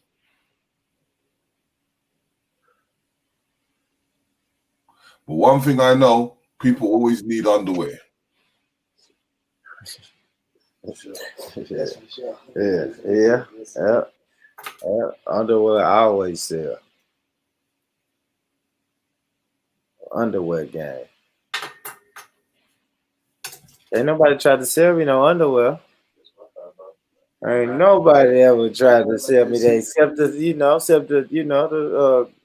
crackheads and the people in front of the store. When I go to the store, they say, hey, I got a storage they done full of stopped socks, at the dollar store. socks, drawers, underwear, white beaters. Hosiery is the most slept game, man. You talking about hosiery? Hosiery is crazy money in hosiery. I got a storage full of that stuff, man. You know, especially abroad, in Africa, Caribbean, they're big sellers. They're always telling me to send them a whole heap in the barrels. Socks and drawers, man. You'll be surprised. I know that's what people get for Christmas, man. Christmas is the time to have socks all year round, but Christmas.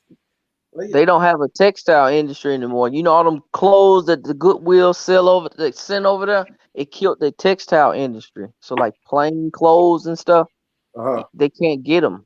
They can't get them over anymore because most of the textile companies shut down. Get them over socks in Africa.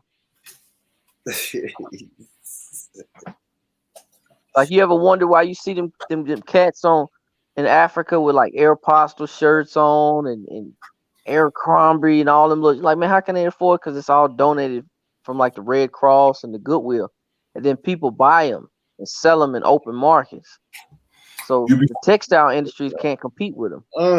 Is that what? Talk to me. Talk to me, Terry. Is that how it is? I'll say this, like certain parts, even when it comes to luxury goods, where let's say, for instance, a pair of Nikes is like $100.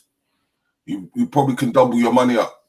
Like a pair of Jordans in an African country, you could definitely double your money. Yeah. It used to be Chinese goods were popular. Now American-made products are like number one. Levi's, Revlon, the makeup, all that stuff he talking about. American-made goods is number one right now. In places. What about Nigeria, Terry? Yeah, Nigeria. Remember, some of the Nigerians are show-offs, so you can catch them. So like things like Armani jeans that you pay like $150, I'll probably charge it for $350.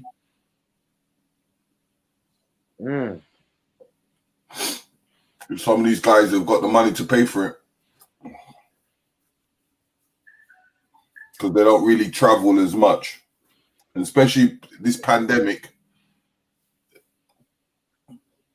You know, they'll buy them because it's not easy to travel. All right. That's why Amazon is doing so well. Yeah, Amazon is definitely eating now. Anything that's delivery or you can order from, the comfort of your phone is eating right now. And that's why I always ask people, you see, like when this pandemic starts, this is why it's good to eat off them quickly in forms of the drop shipping. Just make your page and direct the people there. Yeah. That's it, man. That's it. But yeah, man, Terry, I'm gonna shut this down, man. Family, thank y'all for coming through tonight, man. We did what's this 3 hours? Yeah, 3 hours long enough for me, man. Salute to the family, man. Listen, all them links and shit I shared, make sure y'all support them. You know what I mean? I screenshotted this family. If you coming in late, rewind it. If you missed the promotions, make sure y'all go support all these products, man. These are good brothers with good movements going on, man. So let's make sure we support them. Salute, man. Brother Eugene, Leo, Nino, Brother Terry, man. I'm out. Family, bless the PayPal. If you like the content I'm putting out, follow me on the Instagram. You know, there it is. Scrolling across one more time, man. Peace though, fam. I'm gone.